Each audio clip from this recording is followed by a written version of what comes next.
China. The world's oldest civilization was born here. Thousands of years later, it is one of the world's chess powerhouses. For most of the past 30 years, China has held the most prestigious title in women's chess. The legacy of the Women's World Championship is rich. Menchik, Gaprindashvili and Chibanitsa, Kosteniuk, Xijun and Ho Yifan. Now, three-time world champion Ju Wenjun is defending her title once more. After vanquishing the likes of Katerina Lagno and Alexandra Goryashkina, another rival awaits. Challenger Lei Tingjie had to defeat 3 grandmasters in matches herself to get here. In the first 2 rounds of the candidates, she took on sisters Maria and Anna Muzichuk and won. Then in the final, she beat former world champion Tang Zhongyi.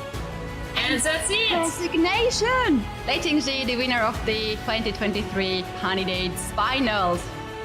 Will Ju Wenjun defend, or will we have a first-time champion, Lei Tingjie?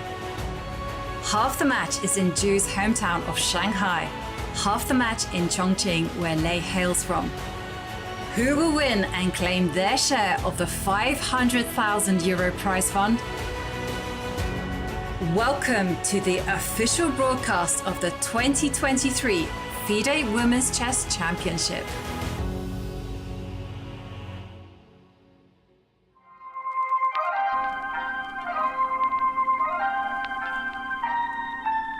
Hello everyone, and we are back in Chongqing, and this is it.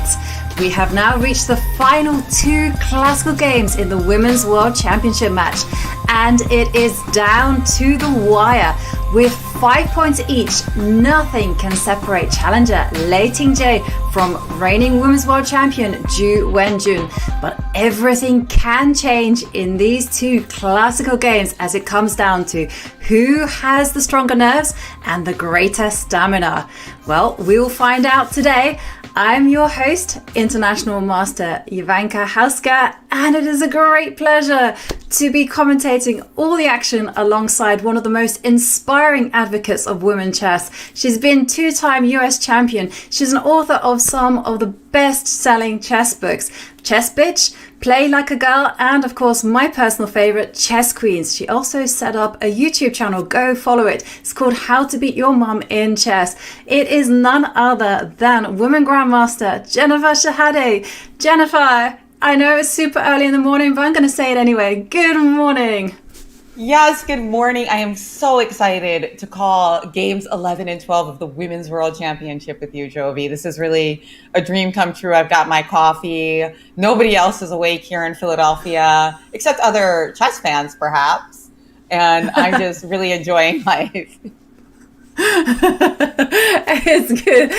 No, you've gotta enjoy the chess, because boy, it's been such a tense and exciting, thrilling match. I mean, I just can't stop raving about it. I mean, so close as well. And games 1 to 6 were played in Shanghai, and both Lei Tingjie and Ju Wenjun and the press conference, they did promise us fighting chess, and that is certainly what they have delivered. Because on paper, if you were to look at the openings, you would say, well, Berlin's is going to be a draw, and it was a draw. But these 2, they really took it to the brink and they played every game out. And I have to say, Shanghai, it was more about Lei Tingjie, and she finally crashed through in game 5. And games 7 to 12, well, they were played in Chongqing, which is ironically Lei Tingjie's hometown. But there, it was all about reigning Women's World Champion Ju Wenjun, as she changed tack, she changed her openings around, and it was Ju Wenjun that has scored the decisive victory in game 8. And we're here, game 11, game 12 yet to be played. What do we think? Yeah, well, I was watching your broadcast with Judith Polgar when you saw the Caro Khan on the board, and you just like leaped out of your chair. You were so excited, Jovi. I mean, you have written a book on this opening. So what's it going to be today? I think it's going to be the Scandinavian, and then you're going to have to jump out of your chair again. I will really jump out of my chair. I think I will do a loop around the room. If Ju Wenjun plays the Scandinavian, that would be very unexpected. I think your brother would also join me, and is he a big anti-Scandi fan? Anti-Scandi, yeah. This is an anti-Scandinavian defense family, that's for sure. But let's how about we compromise and like the C pawn is moved, right? So one of us is going to be happy. It's either going to be the Caro Khan or the Sicilian. But to recap, it's been these 5 white games of Lei Tingjie. This is going to be her 6th white. We've seen 2 Berlins, a Joko Piano. That's the one that she won. Fantastic game. And then we also had the Sicilian and the Caro Khan. So what do you think it's going to be, Jovi? You've seen the whole match. What opening do you predict? I honestly don't know, just because Ju Wenjun has been changing it up so much. It's Lei Tingjie, she's come well prepared, she's determined, she seems to know her openings inside out. So when you're facing an opponent like that, one of the best kind of strategies is simply just to keep changing. And this half, we've seen Caro Khan, we've seen the Sicilian. I suspect we might see a Sicilian once more, but there we do see Ju Wenjun leaning back in her chair. But either way, whether she plays the E4, E5, whether she plays the Caro Khan or Sicilian, or even maybe the French defense, I am here for it.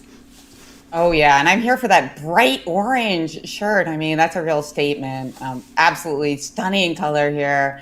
Lei Tingjie playing the white pieces. We're going to see E4. I think that's pretty clear. And the big question is, what opening will we have from Ju Wenjun? I mean, I did notice that in the game that she played at Caro Khan, she got a sizzling position, Jovi. I mean, that was a potential win for Ju Wenjun as well, right? There was a lot of possibilities for her there. Definitely. And Ju Wenjun seems to have found the style where she is most comfortable in challenging Lei Tingjie. And it seems to be all about playing quite provocative chess and just asking Lei Tingjie just to make those committal moves forward. And Lei Tingjie, as you mentioned, always looking confident, looking up, smiling, giving us expressions. We do see the move E2, E4 played on the board. And what am I seeing? The move that was taken back for Ju Wenjun, because this is an interesting match, because the dignitaries always play both a first move for white and a first move for black. But that's like so that's not the real moves on the board yet. So she could play a different move than E5? Yeah, she could play a different move. But we did see E4, E5 from the dignitary. So, well, we will see whether Ju Wenjun is intending that. Of course, E4, E5, there's plenty of ways to move around in that opening. It might not be a Lopez, it might not be a Berlin, it might be something like a Petrov. And there we see Ju Wenjun, the big question. And of course, this is the last time that Lei Tingjie will have the white pieces in a classical game. Tomorrow is the final classical game, and there it is Ju Wenjun's turn. And that's an interesting scenario as well, because in the final game of the classical match, do you just want to go into an even match with your opponent having the white pieces and being able to control the pace of the game? Yeah, that's a tricky one. Absolutely. I think Lei Tingjie will obviously try to play this game hard. But, no matter what happens, these women are such strong players. You can't bet against a playoff here. I mean, I got to imagine it's like a 2-to-1 chance that we are going to see that playoff. I mean, 2-to-1 in favor. Just because they both play so well. And there's even the possibility that if Lei Tingjie were to win this game, Ju Wenjun would hit back and force a playoff anyway. So I think that there's a very high chance that we're going to be here for a few mornings in a row, Jovi, which is music to my ears. But hey, a combative game is going to take place today. There haven't been quick draws here in this match at all, Jovi. And I mean, Does that surprise you that there haven't been any kind of like repetitions in the opening just to kind of get an extra day of rest or something like that? To be honest, yes, it does surprise me that they've played on and really drawn out the game as long as it can possibly go. Because there have been some games where it just felt like the players should just make eye contact and say, let's just call it a day here. But no, they've kept the game on and almost played to the very end with just kings on the board. And there we are. We're going to see a handshake, and we are about to set off. Let's go. Oh, I can't wait for the surprises to start rolling. And, Yes. Lei Tingjie pausing. Maybe the surprise is actually going to come from Lei Tingjie. No. Okay. No. I think it's going to be double king pawn. That's my prediction. Let's see. There it is. Yes, it is. Double king pawn. And let's see if Lei Tingjie now goes for the Roy Lopez or the Joko piano, which was the one game that she won was in a Joko piano. What do you think, Jovi? We're going to find out in just a few seconds. Yeah, we certainly are. C4 or B5? Yeah, exactly. Where to put that light square bishop. And as you mentioned, it was in game 5 where she won with the Italian. And yep, there it comes again on the board. Hey, that was her one win, like, fine, try it again, right? Maybe you'll win the exact same game. And we are seeing knight f6 is d3 played. Now let's see where Ju Wenjun is going to deviate, because, of course, I think from a psychological point of view, playing an opening which was from the one game that you win has the advantage of making your opponent maybe feel some unpleasant memories. And already we see a deviation, because in that game 5 that Lei Tingjie won, bishop c5 was played. Here Ju Wenjun is playing bishop e7, more solid. Yeah, definitely more solid. And as you said, it's all about, keeping your opponent on the toes. And there you see Ju Wenjun, she has deviated bishop e7. And now is the time for Lei Tingjie to consider what she has prepared. It's quite funny with Lei Tingjie. Normally when she's surprised somewhat, she pauses and then she reels off a whole long line of theory. And I have to say, a lot of the theory that she's employing is quite topical as well. So she's really keeping abreast of the trends. Yeah. And here she is. I reckon she's going to castle, or yeah, c3 is a move as well. But I mean, it's like very likely to transpose, because of course we're castling kingside here as white.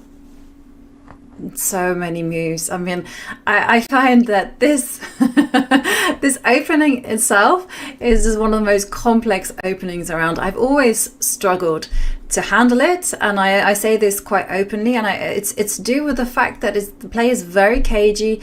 I mean, white has a whole load of plans at their disposal. You mentioned one, just getting the king to safety. We also have ideas of c3 and rerouting the bishop back to c2 and trying to get d4 in at the right time. There's other ideas of going c3 and going b4 and just expanding on the queen side. This is also very popular. You can also put the knight on c3 if you fancy a solid game, although you have to make sure that this bishop on c4 stays alive. So, yeah. And a big question here is, can black get in d5 in a profitable way? Because I think that's what often determines whether black gets equality, or in some cases, they can get even more, right? So it's interesting to me that white in these types of Joko pianos usually plays for that more luxurious setup of going c3 and then going for d4 or b4, which is really beautiful structurally. But if the position opens up, sometimes it's black that has more development. Exactly, and has more space as well. And there was some advice given to me by a grandmaster, and he said to me, yeah, I understand these positions are super complicated, but he said, basically, at the end of the day, 10 moves down the line, it's going to come down to who has the better light squared bishop. And he said, even if the bishop finds itself on c2, okay, and a knight c3 played by Lei Tingjie.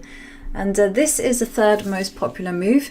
And the critical thing for white here is that white must remember to keep this bishop on c4 alive. So for instance, when d6 comes, knight to a5 is now a serious positional threat. This is white's great piece, and that's why you see a4 played.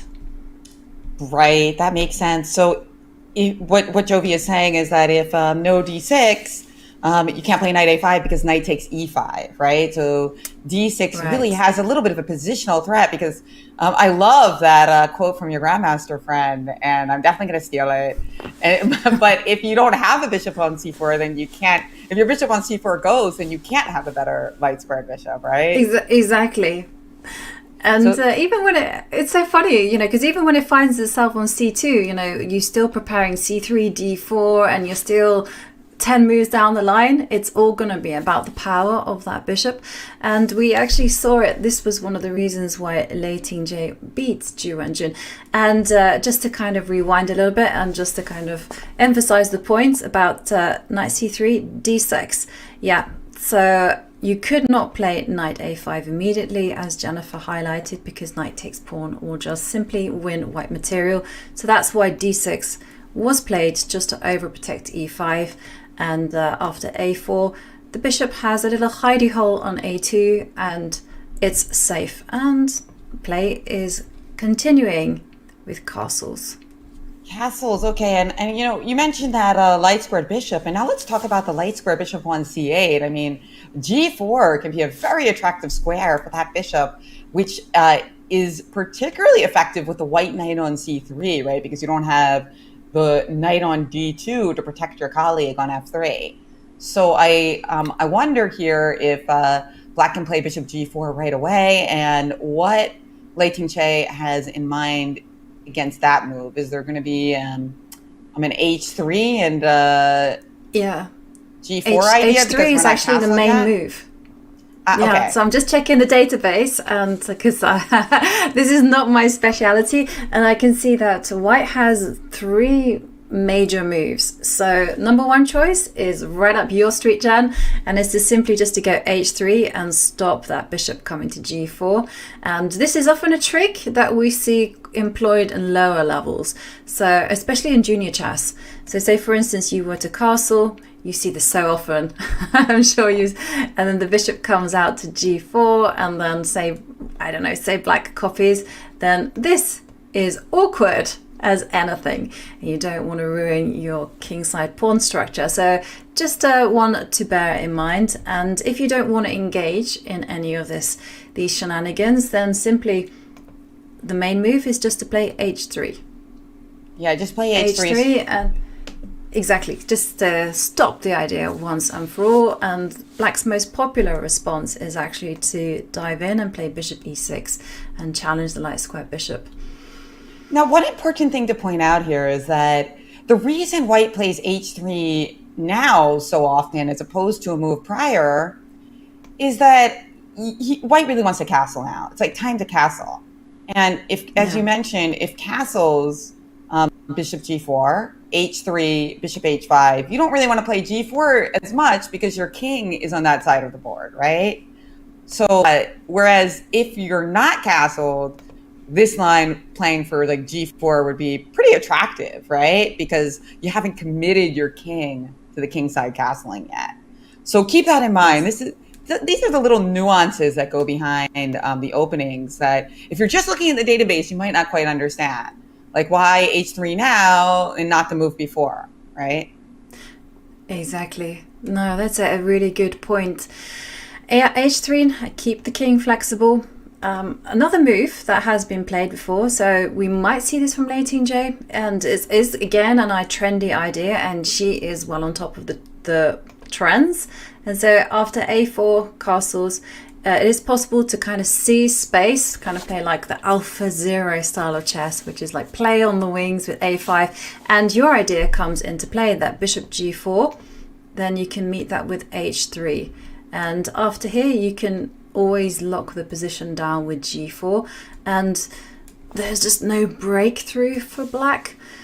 And, well, that would certainly be a battle. I wonder what Lei Tingjie has up her sleeve. Yeah, well, let's see. We're going to find out quite soon after castles. She's thinking. So H3 is that we expected. You also mentioned the move A5.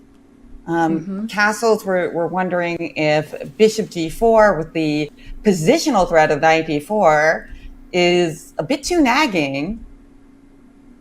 So what's your prediction, Jovi? What do you think? I think we're going to see H3.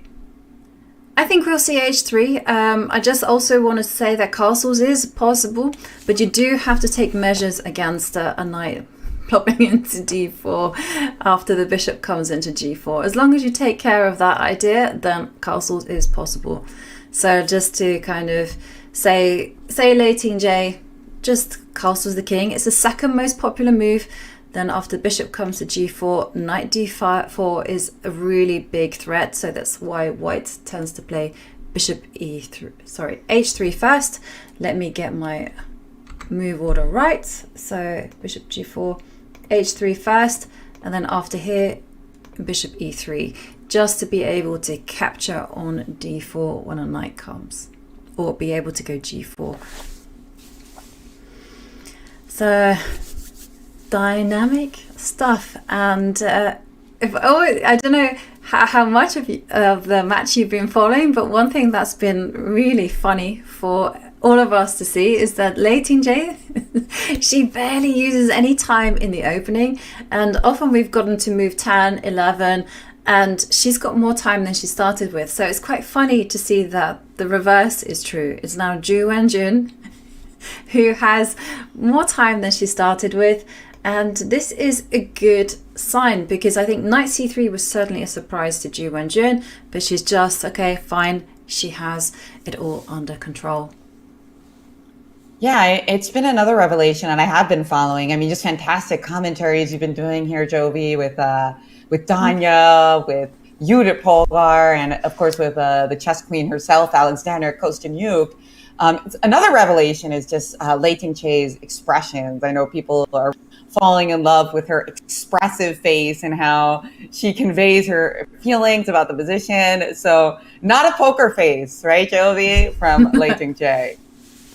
But you mustn't underestimate Lei Tingjie, because one of my favorite moments was during the press conference. They asked the players, like, how truthful are you being here? And Ju Wenjun looked taken aback, and then she thought about it, and then she said, okay, 99.9% truthful. And Lei Tingjie kind of looks and gives one of her famous expressions and then goes, 50%. 50%. I gotta tell you, that's really hard. It's hard to lie as much as you tell the truth. I know this from playing games like, whether it's Mafia, whether it's poker, it's usually a way easier to tell the truth, right? Like, it's so difficult to lie. But perhaps not in chess press conferences. Apparently, that is the one exception. Yeah, that is true, actually. I think you can, it's easier to lie if you just litter the lie with some truths, and then you can build your story. But to kind of just tell lies, that's quite difficult. And I brushed up for this. I brushed up on my body language 101, and apparently when you look to the right, you're just imagining things. When you look to your left, look to the left, you're just remembering things. If you look right and down, that means you're low on self-confidence, and right and up, you're telling an outright lie. And but also, one of the things I forgot to mention in my intro is that, Jen, you are you are one of the best poker players around. So I guess you are looking at these small little body language tells.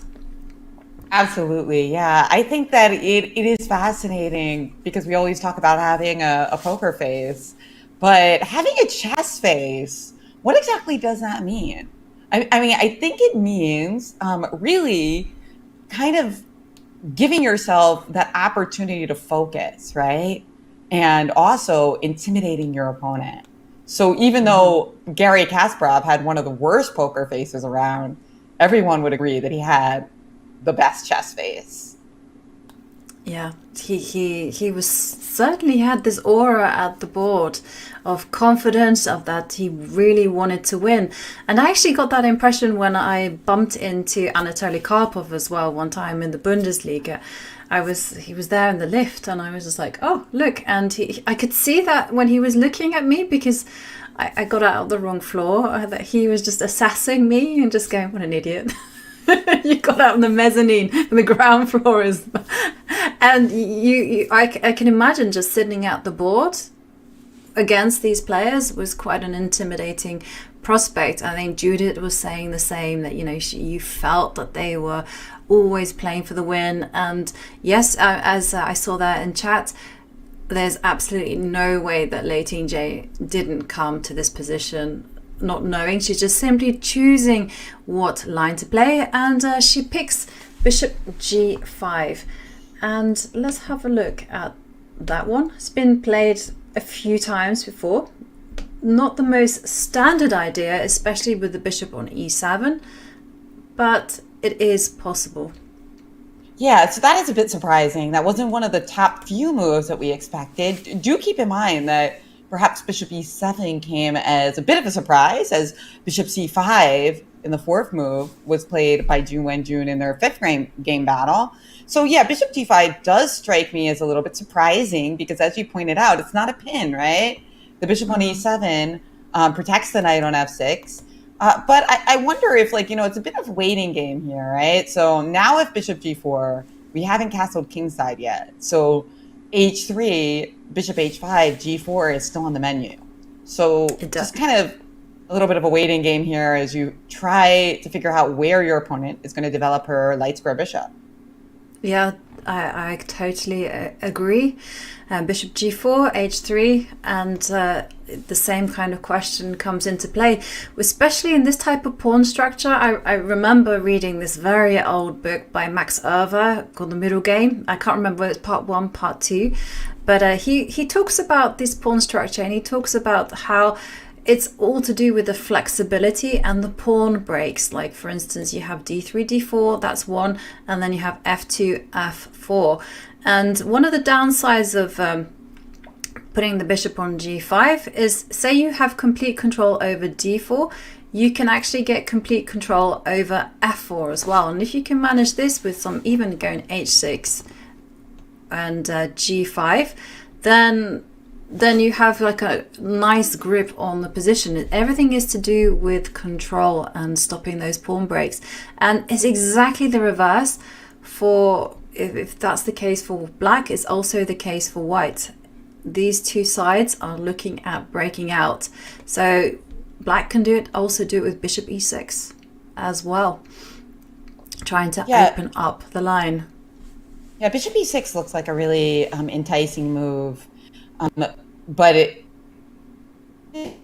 knight 5 for white in the chat. Well, that would not be a good move, because if knight 5, bishop e7 takes e7, a little switchback tactic. But that said, it is black's move, so it's black to play. And what are you predicting? You're predicting bishop e6. That's a move. Bishop e6, bishop g4. I'm predicting something. I have to confess, again, these positions are very, very complicated, because when the bishop is not in e7, you're always thinking about getting bishop e6 in, and sometimes you do it immediately, and sometimes you prepare it, you put a rook on e8 and you go bishop e6, and then you try to take on e6 with the piece. But here it would be an interesting idea just to completely challenge the light squared bishop. And as mentioned by you, I have to show this idea that knight d5 maybe not the best idea, because you have these knight takes d5 ideas, and this person is loose. You could easily drop a piece, for instance, after bishop takes bishop, and oops, the knight retreats backwards and captures the bishop. That's a very important tactical idea to have up your sleeves and to be aware about it at all times. And we're not going to see that. So bishop e6, again, an interesting dilemma. Do you capture the bishop, or do you just let that bishop stand firm on c4 and instead just make a move like castles and say, well, if you're going to trade, bishop takes bishop. So say, for instance, here, I have the analysis board and the players are thinking. We have ideas like this. Now, keep in mind also that there's sometimes some moves with that bishop on g5. It could be tactically vulnerable, right? You always have to look at a move like knight takes e4, right? With the idea that if bishop e7, knight takes e3, and there's this flurry of exchanges that in this case would be good for black. But you did see the bar go up and down. Why is that? Why do you think that is, chat? Try to figure it out yourself. Well, I'll tell you, okay? If we go back a few moves, you got to keep in mind the fact that all captures are possible. So if knight e4, white can play knight takes e4, and now that bishop on g5 is protected twice, and white just goes up a piece. But it's a tactical device that you got to be really aware of. Because, for instance, if black plays h6, and you play bishop h4, hey, maybe this line suddenly works for the black pieces. Yeah, and we could very well see this because we do see bishop e6 being played. So we could see a move like after castles.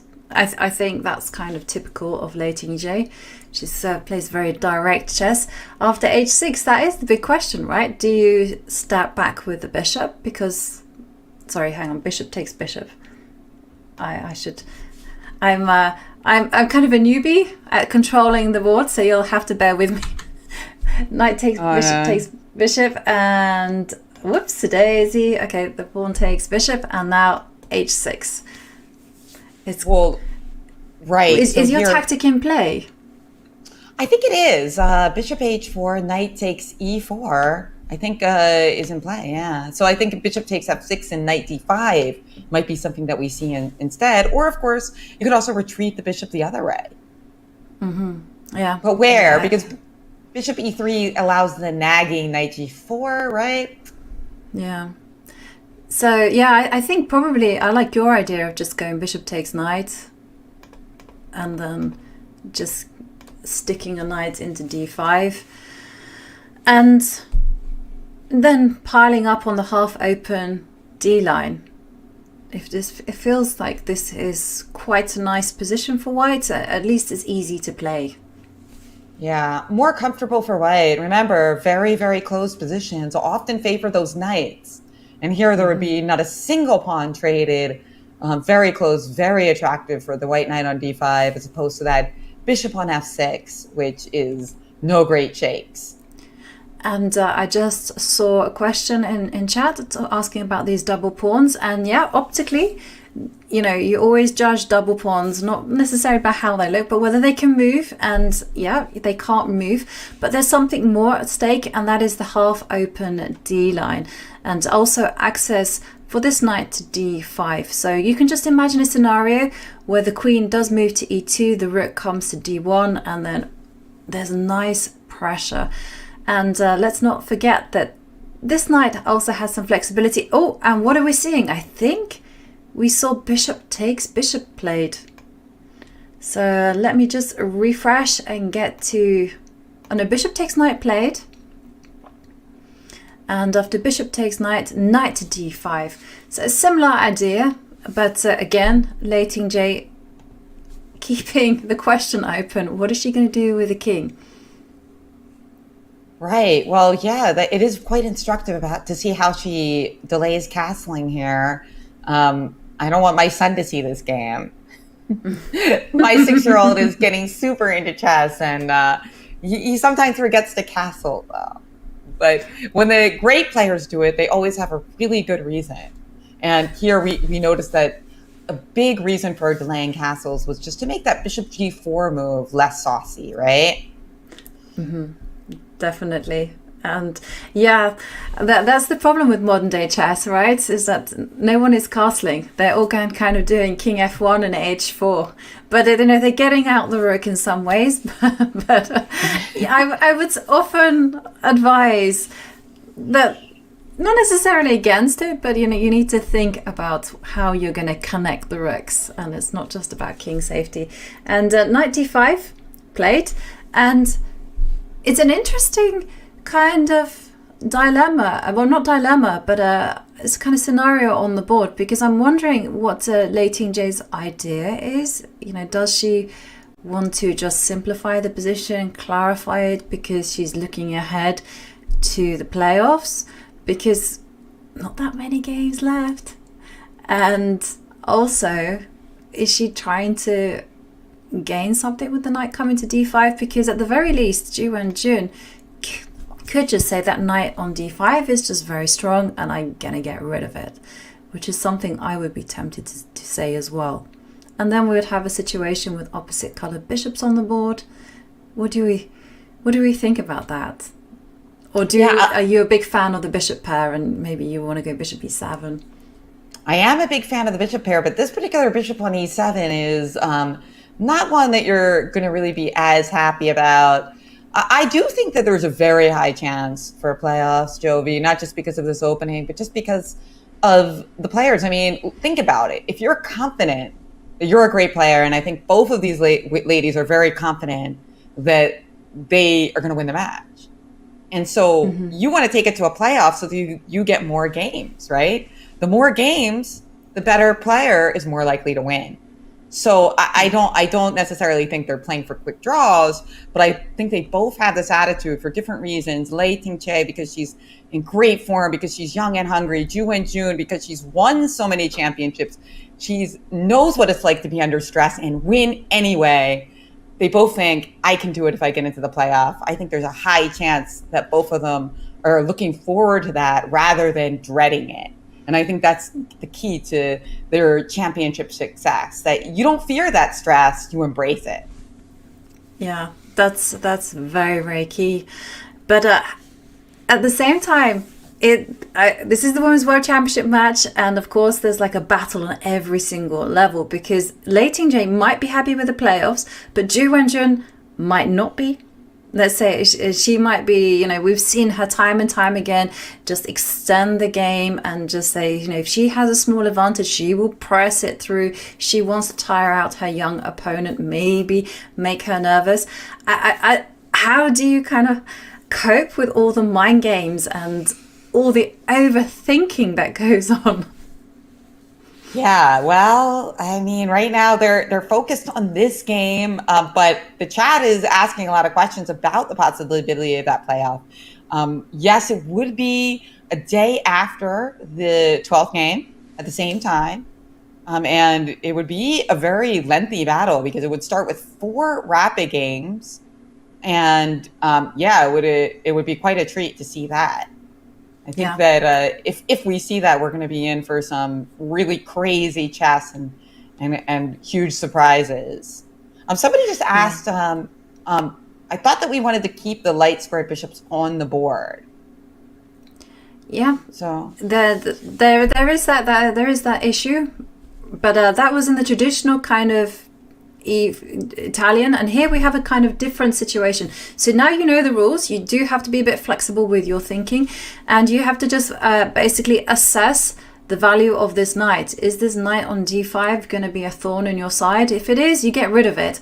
I tend to always believe in being possessive about your own half. And you say the first 4 rows, they belong to white. the 8 and 5, black can have them, and then you just fight for those squares with all you can. And if a piece enters there, you have to assess whether it's dangerous, whether you can play around it.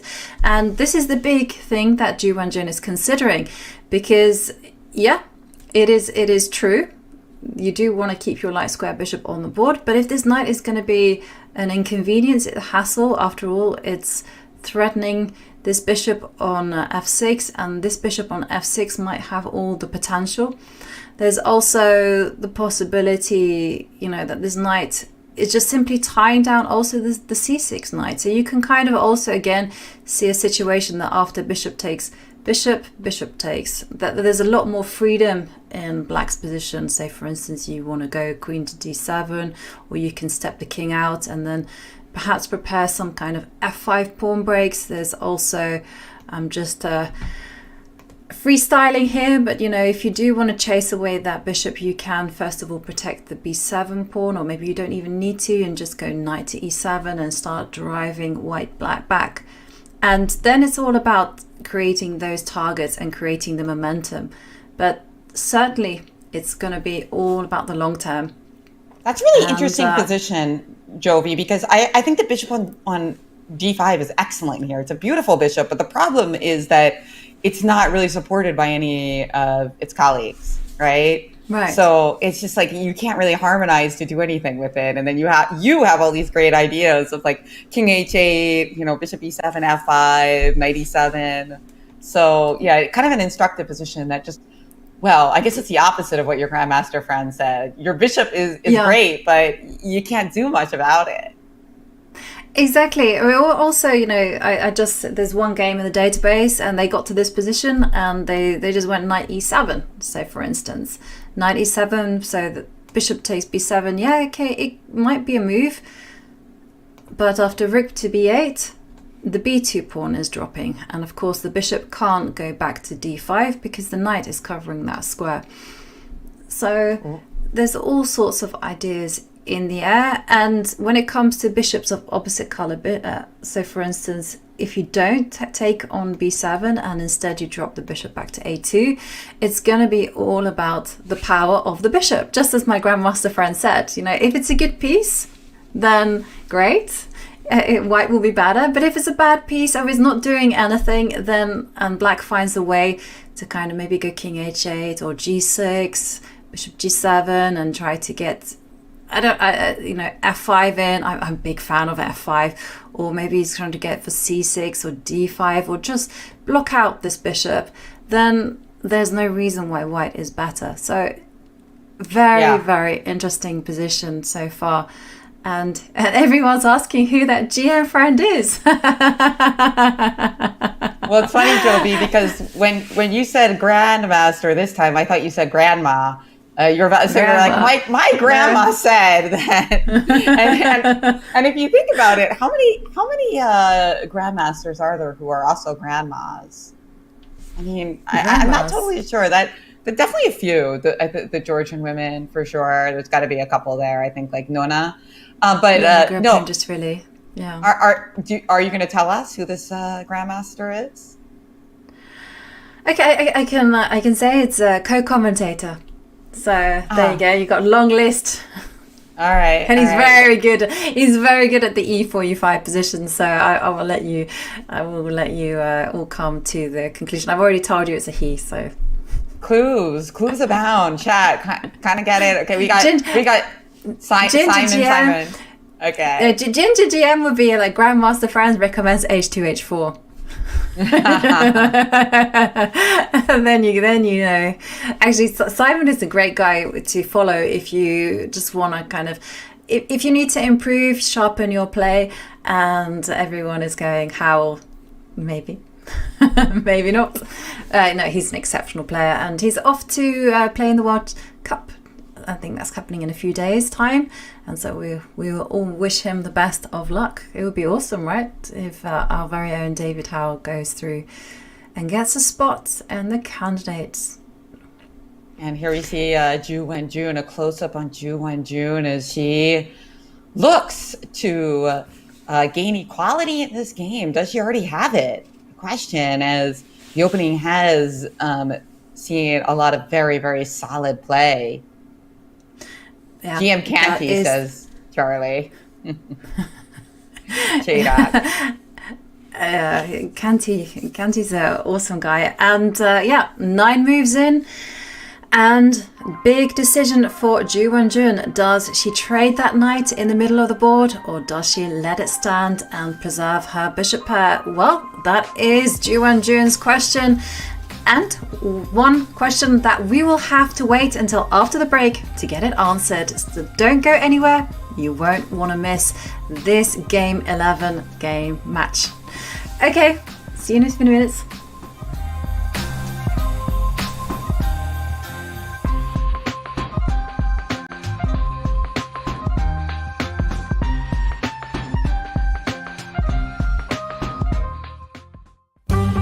This course is about white playing d4, all the tools you need to get an advantage with white and not be tricked early in the opening. Now, it has a really long, complicated name that I'm going to mispronounce now, so you can make fun of me. Okay, don't make fun of me too much. I'm trying to help you here. It's called the Chelyabinsk variation, and I'm probably mispronouncing Chelyabinsk. That's why I call it the A6 Slav.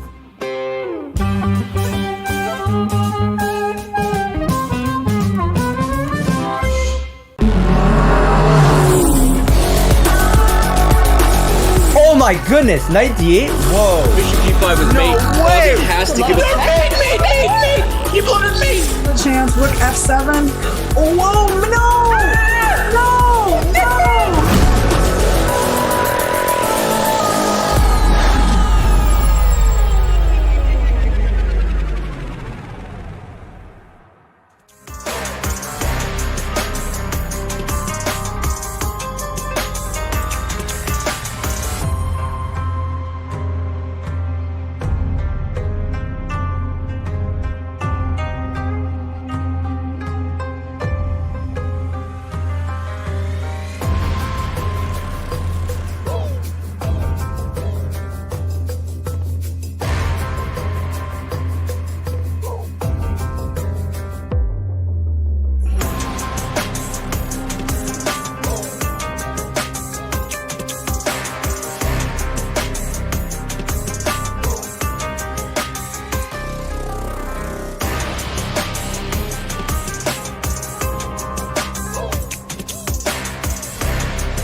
I didn't think about winning or defending the goal. I just think we're still a strong team, and hopefully we can play our best.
And we are back, and there we see Ju Wenjun, the current women's world champion, and not just the world champion, she's also a 3-time back-to-back women's world champion, first winning the title in 2018 and then defending her title just a few months later in a completely different format in the Knockout World Championship.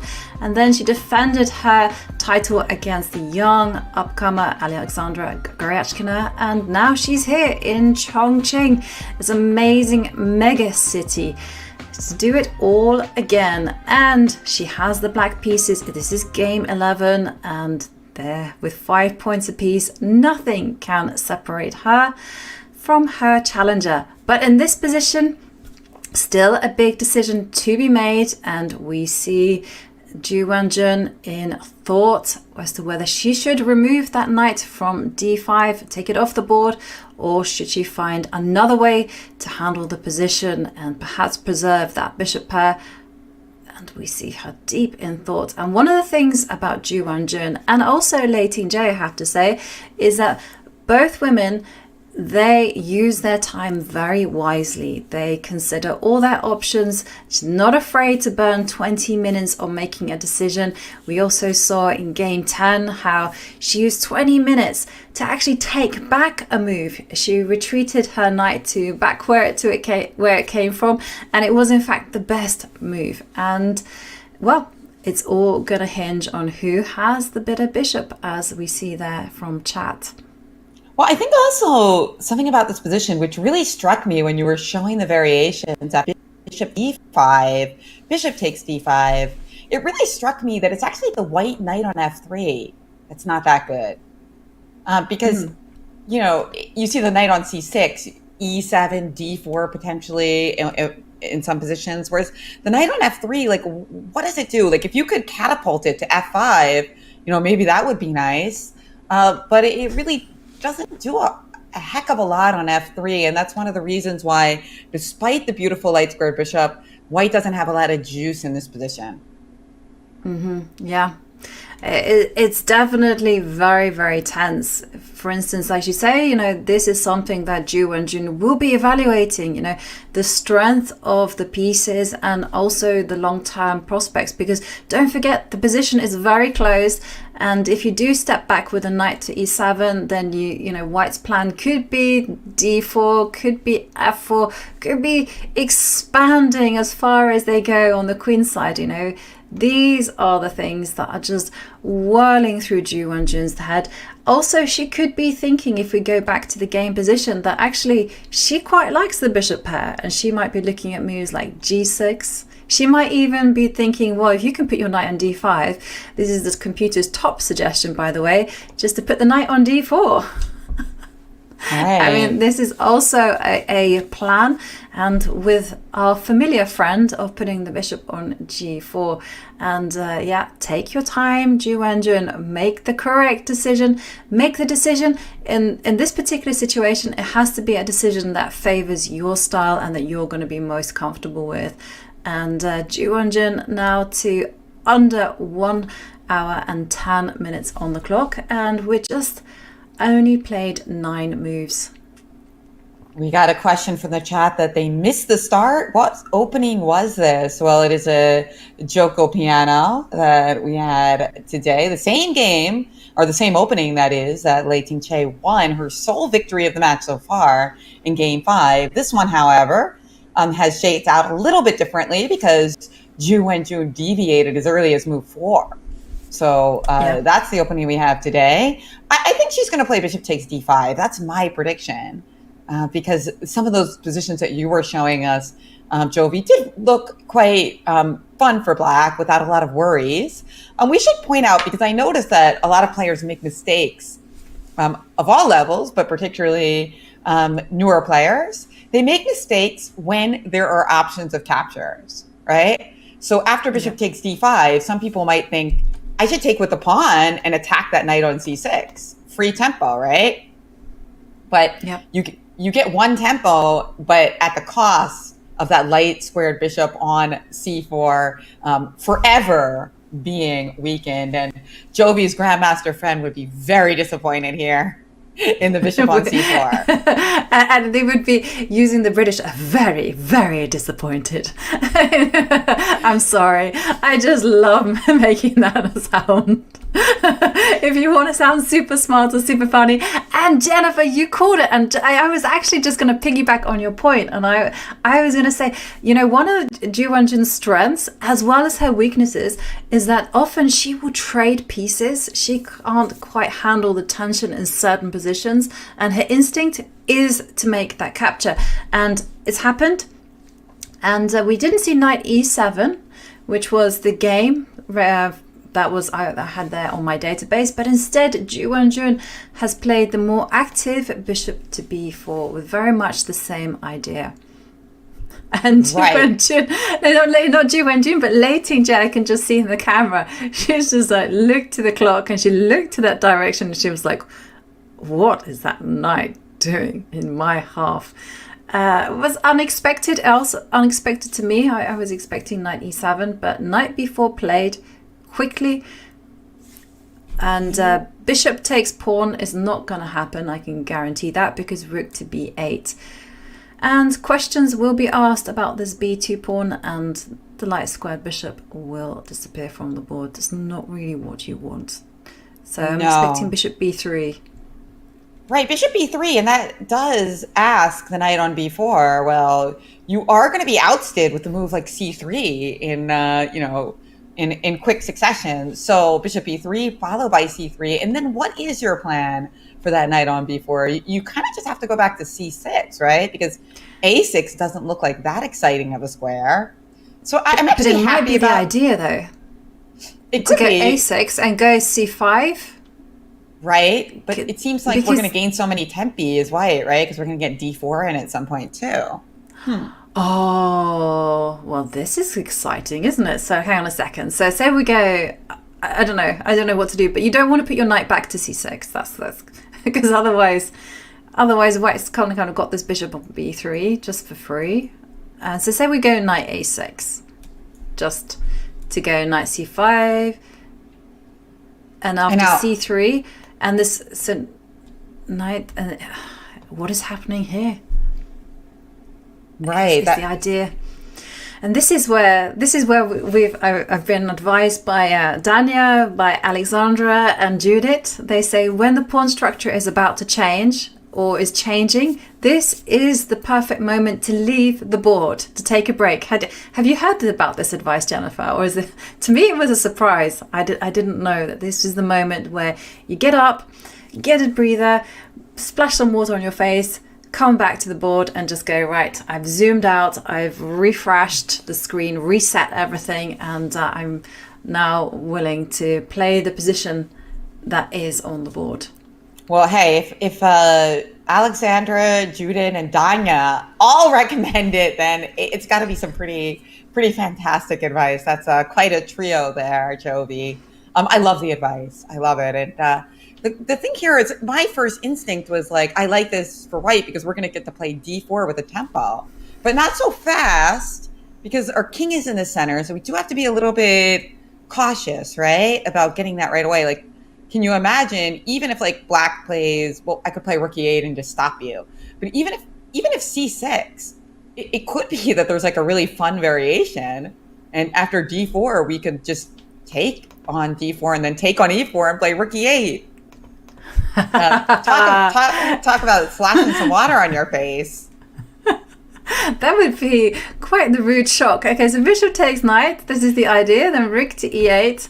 And whoops, when you try to defend that bishop, say maybe move with the queen or the knight, then d5 will simply come. And this bishop on e4 will fall because the rook is pinning the king.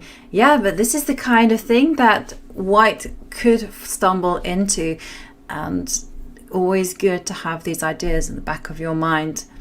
And Lei putting the jacket back on, she means business, and she will have to play in a business frame of mind if she wants to defeat Ju Wenjun. Ju Wenjun, such a good player. So yeah, so c6, I agree with you. d4, not possible. You'll have to wait for that one to one more move. And I'm a big advocate, just like you were saying, Jan, of castling. Get the king to safety.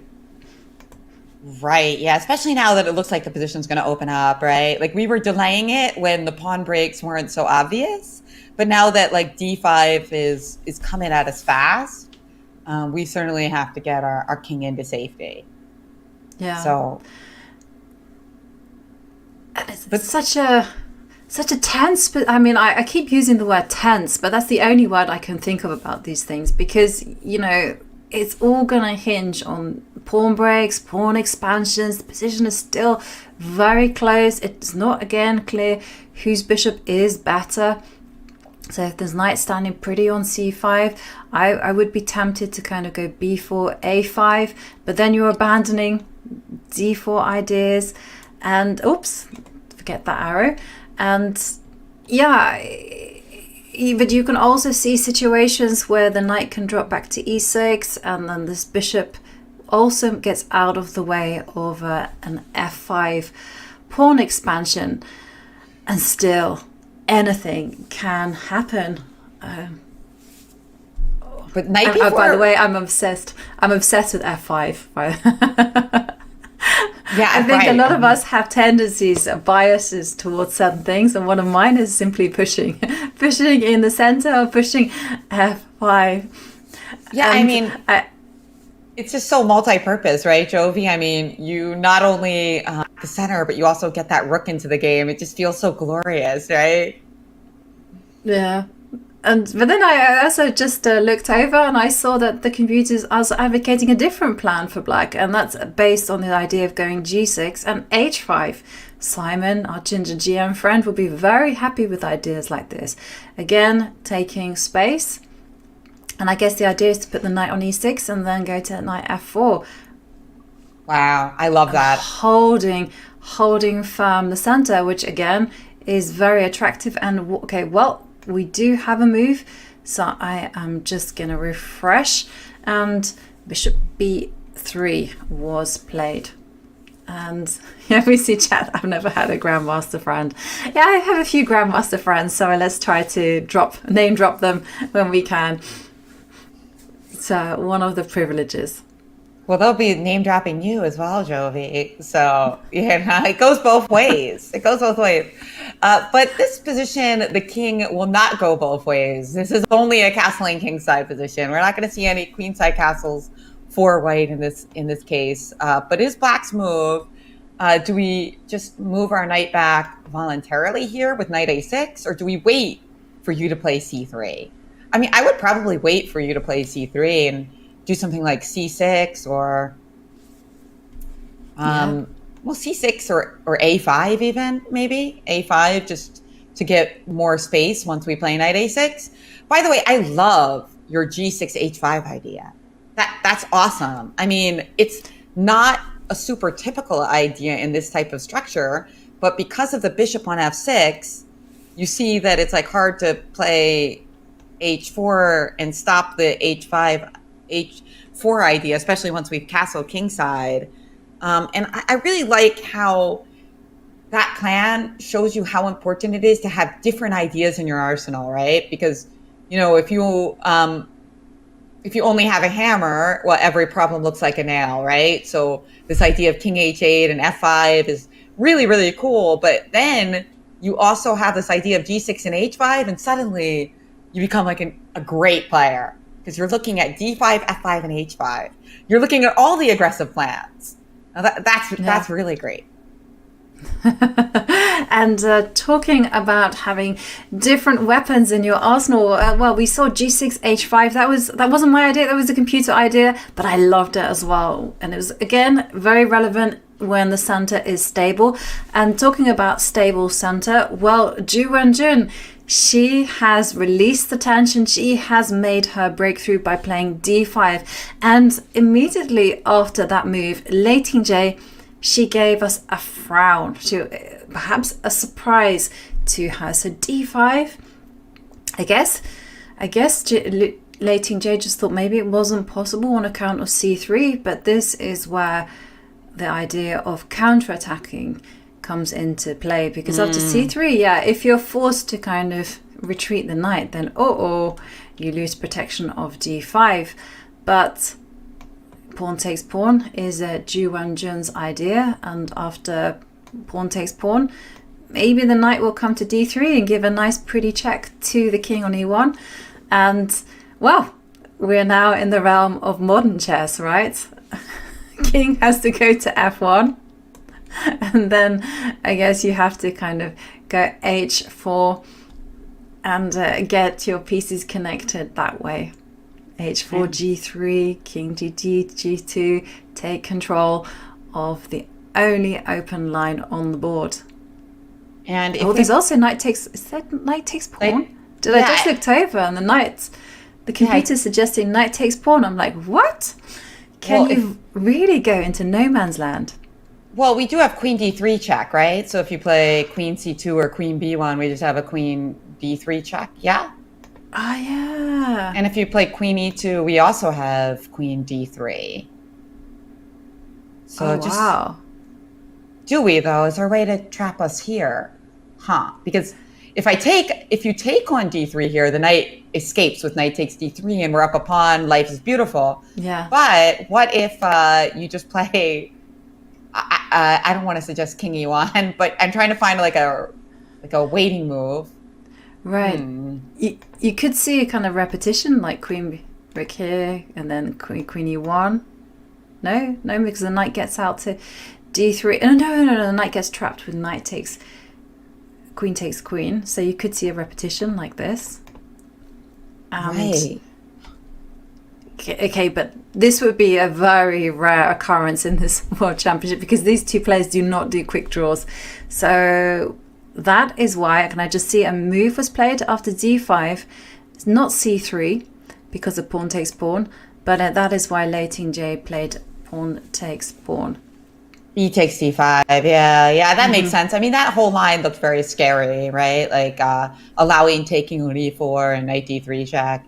But it was beautiful to look at. But now we have a more sane, more I don't want to say sane, intuitive, a more intuitive line here for white to take on d5, not to allow knight d3 check and takes on e4, and knight takes d5 played by black very quickly, and finally the king gets castled as the position opens up. Now see how that happens? When the position is closed, we can delay castling. As soon as it opens up, we got to get the king out of dodge.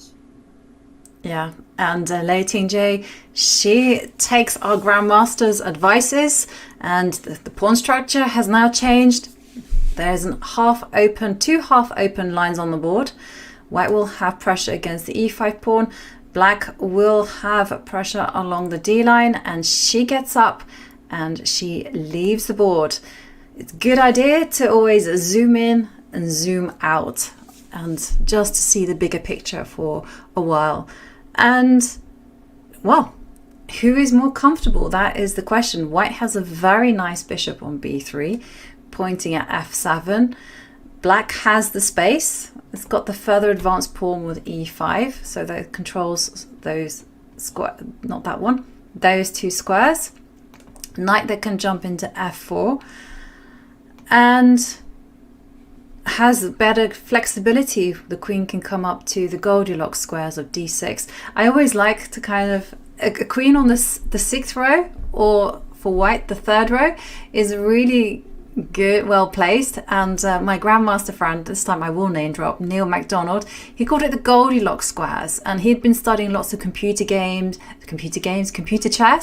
and the engines were always putting the queen on like d6. And the reason why it's Goldilocks, because the queen can actually go forward from this square all the way up the board, and she has the ability to switch from the left to the right very, very easily. Yeah, that's a great point. I love that phrase, the Goldilocks squares, because it's active. The queen loves to be active, but it's not so exposed that it's going to get hassled too much. Very, very well said. I'm going to remember that. That's a really nice one. By the way, I'm the only one hearing grandma when you talk about your grandmaster friends. You cannot master without grandma. Grandmaster. Am I saying grandma? I could be my grandma friends. But I would love to have a grandma friend who is actually like grandmaster.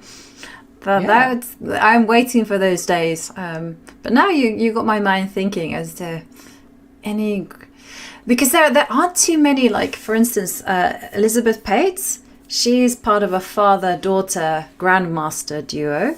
And then we have also Vahidov. I think he's part of maybe his father's international master. I'm not sure whether his father is a grandmaster, but there aren't too many. And of course the Van Foreys, they're brothers, Judith Polgar and Susan Polgar, the sisters. And yeah, not very nice family duos. And there we have a comment from Fish. Duality says, I prefer White's position ever so slightly, but Black's position looks so pretty. Yeah, and I completely agree with that. And I think on account of that dynamic balance, I think the position is level. And first thing I would do if I were Black is I would just reinforce this stronghold, and then I would then contemplate my plans. I agree, but I think I would take the opposite of Fish duality. Partly because he's got fish in his name, and so no, it's okay. It's all right. I think I would take Black because I feel like White has the better bishop, but Black has the better knight, and it somehow it seems easier for me to play as Black. And what you said about the Goldilocks rank with the queen was very appealing to me. Whereas there are some unanswered questions for me for White. Just feel like it's a tiny bit easier to play for Black. So perhaps I would take the Black pieces. What about you, Jovi? If you had to pick, would you pick Black or White? I think I would pick Black, but the words of this grandmaster is always on my head, and this bishop is annoying, right? Because I kind of want to go Rook E8, but at the same time I've always got to watch out on this protection of the F7 point, and I have a feeling it's just very level. That's my vibe. I'm going to sit on the fence very firmly here. I'm saying neither. Both sides are happy. Everyone is a winner, in the words of the Hot Chocolate song. And does Black need to improve her bishop somehow? Yes, that is definitely something that Ju Wenjun will have to deal with. Perhaps not now, because this pawn on e5 does need to be protected. But as soon as this knight moves from f3, as soon as the pressure is off, then Ju Wenjun will be looking at improving her bishop. But again, you've kind of highlighted it. The bishop doesn't have this bishop on f6 doesn't have any great diagonals to go to. I guess, maybe one day go to c5 and then start looking at f2. But that's a big ask. I think for now, just let it sit on f6.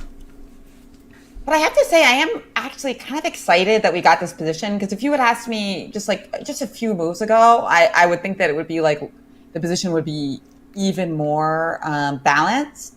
Whereas this one, it might be equal, but there are a few imbalances, right? Like the pawn structure is not completely symmetrical. I talked about the better bishop for White and the better knight for Black. The possibility of playing these h5 ideas. So there's a little bit of push and pull in this position, which I might not have expected if, for instance, we just had mass trades on d5 and d4, right? Mm-hmm. Yeah, definitely. And also we see chat suggesting some moves, g6, bishop g7. I like it. I don't think there's anything wrong with that at all. I also quite like the modern way of playing chess, which is also about just protecting all your pieces. And you see all these top grandmasters, they literally protect all their pieces, and they smile, and then they go, look at that. Protection operation. And actually, this is a really, really good strategy when you're short on time. Just protect your pieces. Obviously, take care of your king. Can't go wrong with that. And I'm sorry, I'm just laughing because I just see some roasting going on from our producer Bick. He's saying, my name is Grandmaster. Grandma. White bishop star. Everyone is laughing at the way I'm saying grandmaster. Okay, I'll be shorter. I'll stop going grandmaster. No, Grandma. I love it. I think it's fantastic. All the grandmas in the chat say hello. By the way, I just saw a little tactic. I don't know if it works because I didn't check it with the computer, but we talked about how the idea of h5 is a good idea. I just noticed, well, if h5, does white have knight takes e5? Just every opportunity I can to get a little tactical fun in there, I got to check.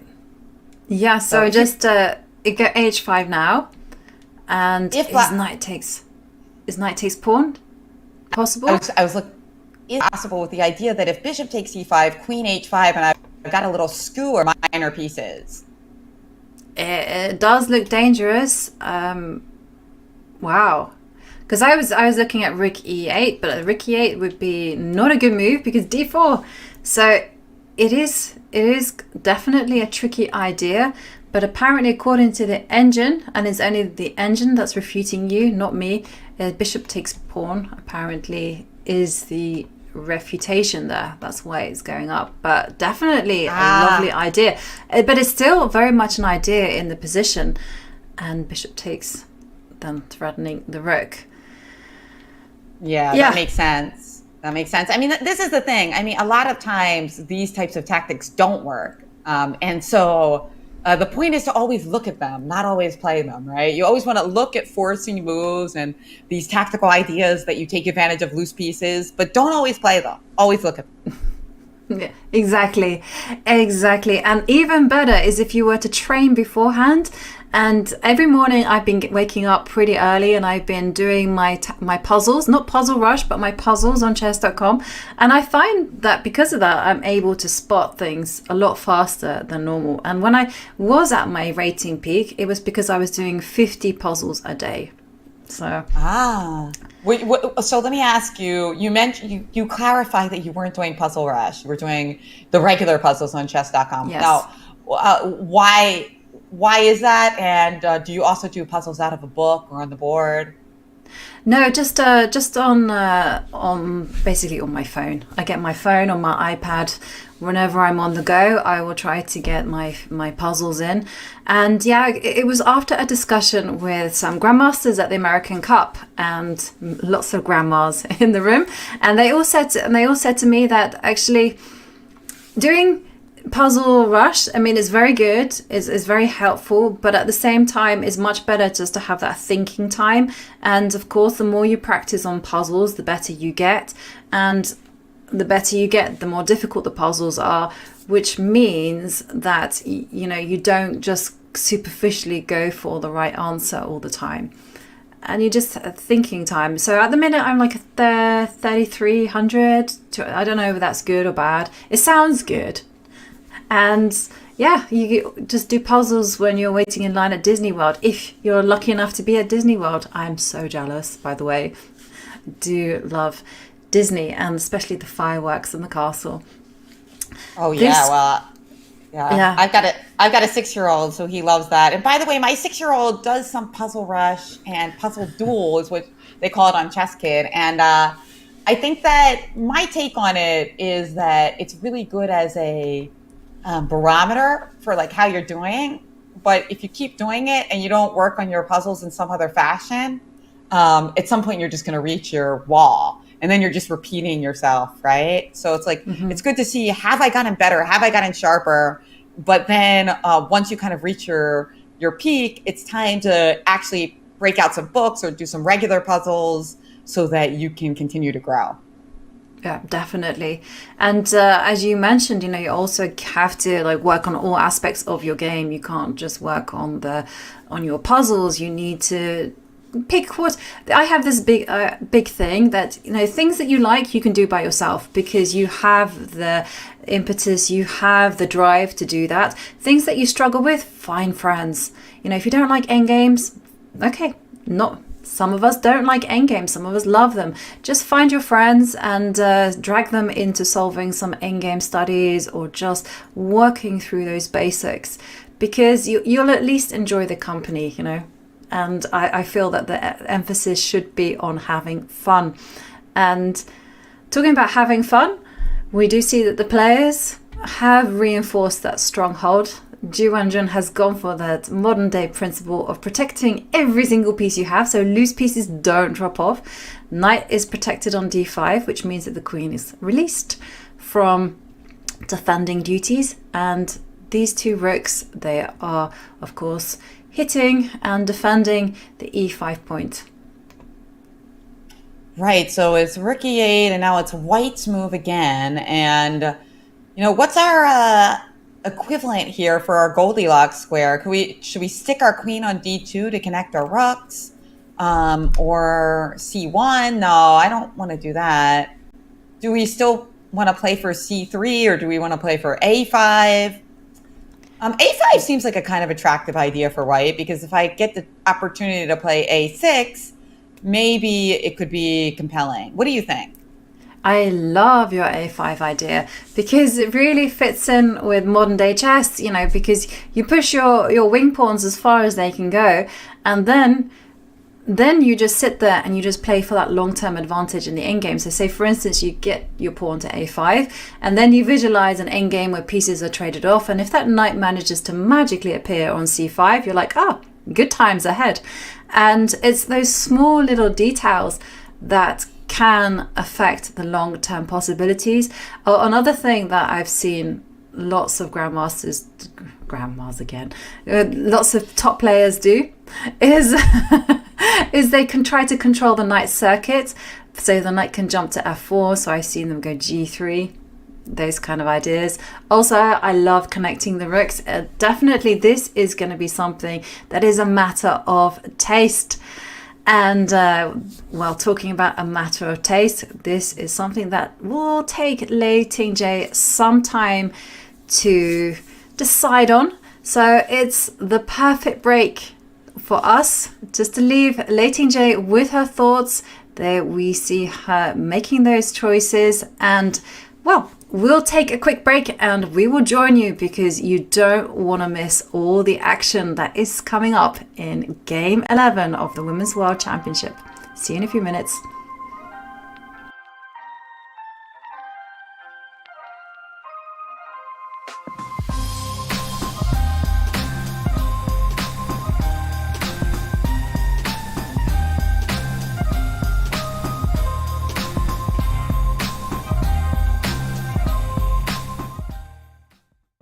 Your subscription makes shows like this possible, which is why our Twitch subscribers will never see ads on chess.com.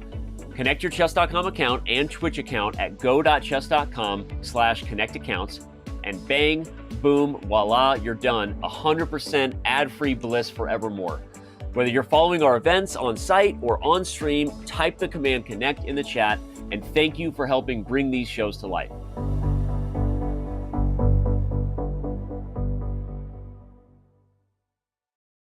Yeah, there are a few. I mean, one for sure is interviewing the Holocaust survivor in 1956, French women's chess champion Isabelle Schaukel. Started out as a podcast for Ladies' Night in the Grid, and it turned out that I got a chance to travel to Paris and actually meet Isabelle herself. That's a little piece that's going to be coming out on chess.com soon. That was just magical. I mean, I'm Jewish, and seeing the rise of anti-Semitism is really disturbing. And to be able to talk to somebody who was almost slaughtered in one of the worst atrocities of all time, but is still living 80 years later, and really not just living, but thriving, like providing so much inspiration to everyone around the world. I mean, it's a magical moment. Like, this is like one of the reasons why we play chess and why we create art, for moments like that. So I feel really lucky to have met Isabelle and thankful for that. Also, another moment that really stands out for me was when Judith Polgar visited my US Chess Girls Club. We had hundreds of girls there from all over the world. In fact, we had girls from Kenya, we had girls from, obviously the United States, from Colombia, and we also had adult women there as well. So it was a huge turnout, and Judith was just so charming and brilliant in her answers. In particular, I noticed that a lot of girls asked her similar questions on a variation of like, what do you do if your confidence is shattered? What do you do if you lose a few games in a row? If you're scared, if you don't know what to do? And it's funny because Judith's like reply was so striking to me because she was just like, oh man, these questions are tough for me because I've always been so confident. And she did manage to reply, but it was interesting to me to see that was a bit of a struggle for her because she has always had that confidence that she was great. She hasn't suffered from imposter syndrome. And I think that's a big secret to her success and just a reminder of how important confidence is to becoming the best chess player that you can be.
We're just waiting on Lei's choice here.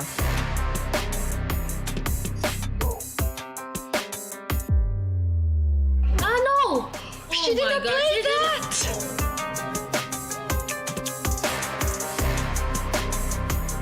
Kudos to Lei Tingjie for a really, really impressive performance.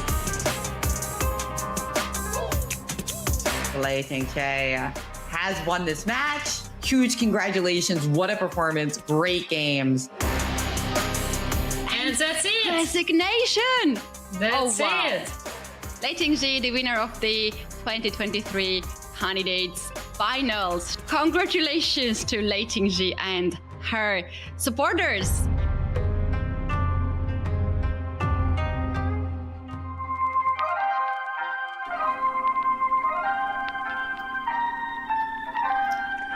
Hello, and we are back in Chongqing, and there we see the challenger Lei Tingjie in action. And what an impressive candidate she has been so far. She's been impressive actually throughout the last years. You know, Alexandra Kostanek was reminding us that in 2021 she just had one tournament that she could play, and she chose to play in the Grand Swiss. She won that one so convincingly. She raced to 8 points out of 9, and at the prize giving she was running around saying, when are the dates for the 2022 candidates? Well, when it came to 22, again, just that one shot. And she won the candidates very convincingly, not needing a tie break.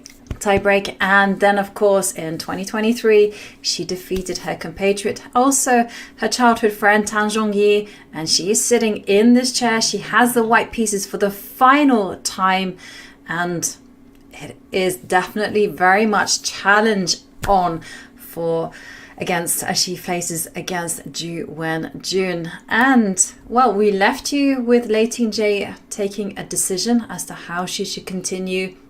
And she went for Jan's idea of just stepping the queens forward and connecting the rooks, upon which Ju Wenjun reacted very quickly with the move rook to e7, and it's definitely a surprising move. And Lei Tingjie once again as well, making those kind of frowns, these grimaces, concentrating hard. She was also caught unawares. Yeah, it's funny. Like if I could just stick a knight on e4 in this position or a knight on c4, I'm really bothered as white by the fact that my knight on f3 is so unpromising here. Now that does, of course, give me the idea. Now that you put your rook on e7 and your bishop and your queen are no longer a battery against the g5 square, what if I play knight to g5 right now? Will you take it, leaving yourself with a knight for a bishop? White seems like they would have a little something there, right? Yeah, I agree. And yeah, whilst Lei Tingjie is considering what to play, let's have a look. Knight to g5, improve the worst placed piece. I approve. And knight e4 is coming, so that does worry me. So maybe I'm going to resort to a move that chat suggested, which was just to make a hiding place for the bishop, put it on g7. Right, yeah, and then if knight e4, you stick your bishop on g7, and suddenly my knight on e4, not as stable because you could play for f5. Now f5 does create some weaknesses, but maybe it'll be worth it. And now I wonder if I've overextended. I could look at putting my knight on c5 in these positions, but that rook on e7 now protects b7. So it doesn't seem too promising on that square as well. Yeah, this makes a lot of sense. And maybe that is part of the idea behind rook e7, that you're really well poised to play against this idea. Which does then make that rook e7 is a very impressive idea, because she was considering that the knight could come to e4 and thinking ahead to a knight jump to c5. I was just thinking with the rook on e7, she wants to step the queen forward and, or maybe even go rook d7. I wasn't quite sure what the idea was. But now all has been revealed and I like it. So maybe not knight to g5. And what are we seeing? Rook e4. Ooh, wow. Rook e4. That's an interesting one that we did not expect. So she's looking at just playing rook to e1 and putting pressure on e5. Seems like that would be the idea with this move, right? Just the nice and simple. So what do we do against this? What do we do against this simple idea? Like, how are you going to, Jovi, earlier you mentioned the Goldilocks rank for the queen being d6, the 6th rank or the 3rd rank. So protecting that pawn another time with queen d6 looks natural. Let's dive in and explore further. So queen d6, okay, and well, simple is as simple does. I love that film, by the way. Oh, I haven't seen it. You've never seen Forrest Gump? Oh, I have. Sorry, I didn't get. It's been a while. Oh no, I got to rewatch it. All right, 1, 2, 3, got it right away. So rook e1 now.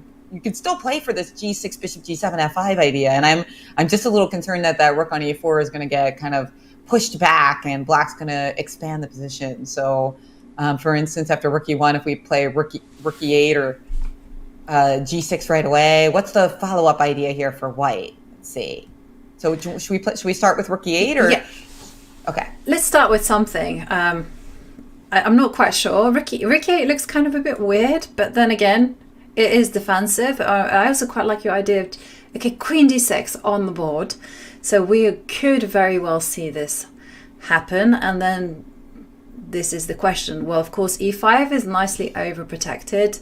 d4 isn't necessarily gonna hit us too hard because this rook, again, stands very well protected by the bishop, by the queen, and the knight.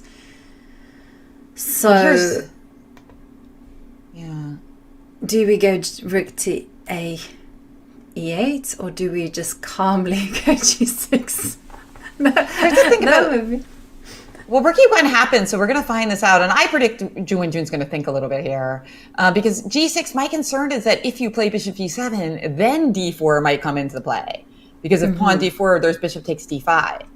So maybe we should put some moves on the board just to kind of show that. Yeah, okay, so g6, and then, okay, so I go c6. I don't know, I'm just picking out some squares. And then you go bishop g7, and then, okay, d4.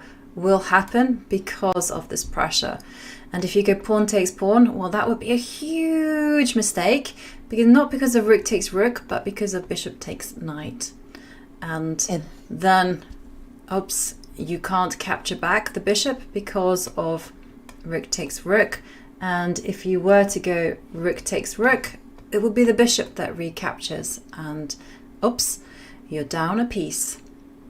Absolutely. I like to call that the switchback. So the bishop on d5 removes itself from capture by switching back to taking the enemy piece, and now we end up a piece and completely winning. So g6, it's like if it doesn't actually threaten bishop g7, I wonder if, like, kind of what's the point, right? But it's a nice safety move anyhow. But say, for instance, I wasn't sure about c3. Maybe we might see a move like h4 on the board. Who knows?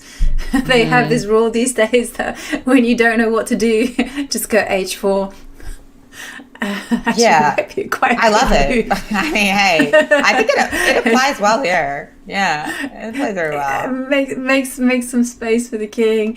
And okay, well, I guess black will prepare. Or maybe you might go h5 themselves. I don't know. And I like Inspector Gadget. Great cartoon series. Lei probably has prepared something slightly different. Well, we'll see what her idea is with rook e4. To me, it's Jen's suggestion of just doubling on the e-line, putting the pressure on, and maybe doing h4, because we've seen Lei is a very direct player. She plays for the most committal moves, and at times she does let go to that feeling of just let's attack. So we saw that in game 7. Where she faced the Karakana and she said, you know, this is the only chance I'm going to play g2, g4, maybe even in the whole championship match. So let's just go. Let's do it. Oh, and yeah, rook e8 was played because why not just play that first? Yeah, and now if h4, I mean, you could still play h4 as white, but it's not quite as juicy when there's no pawn on g6 yet. But it could still be a great move nonetheless.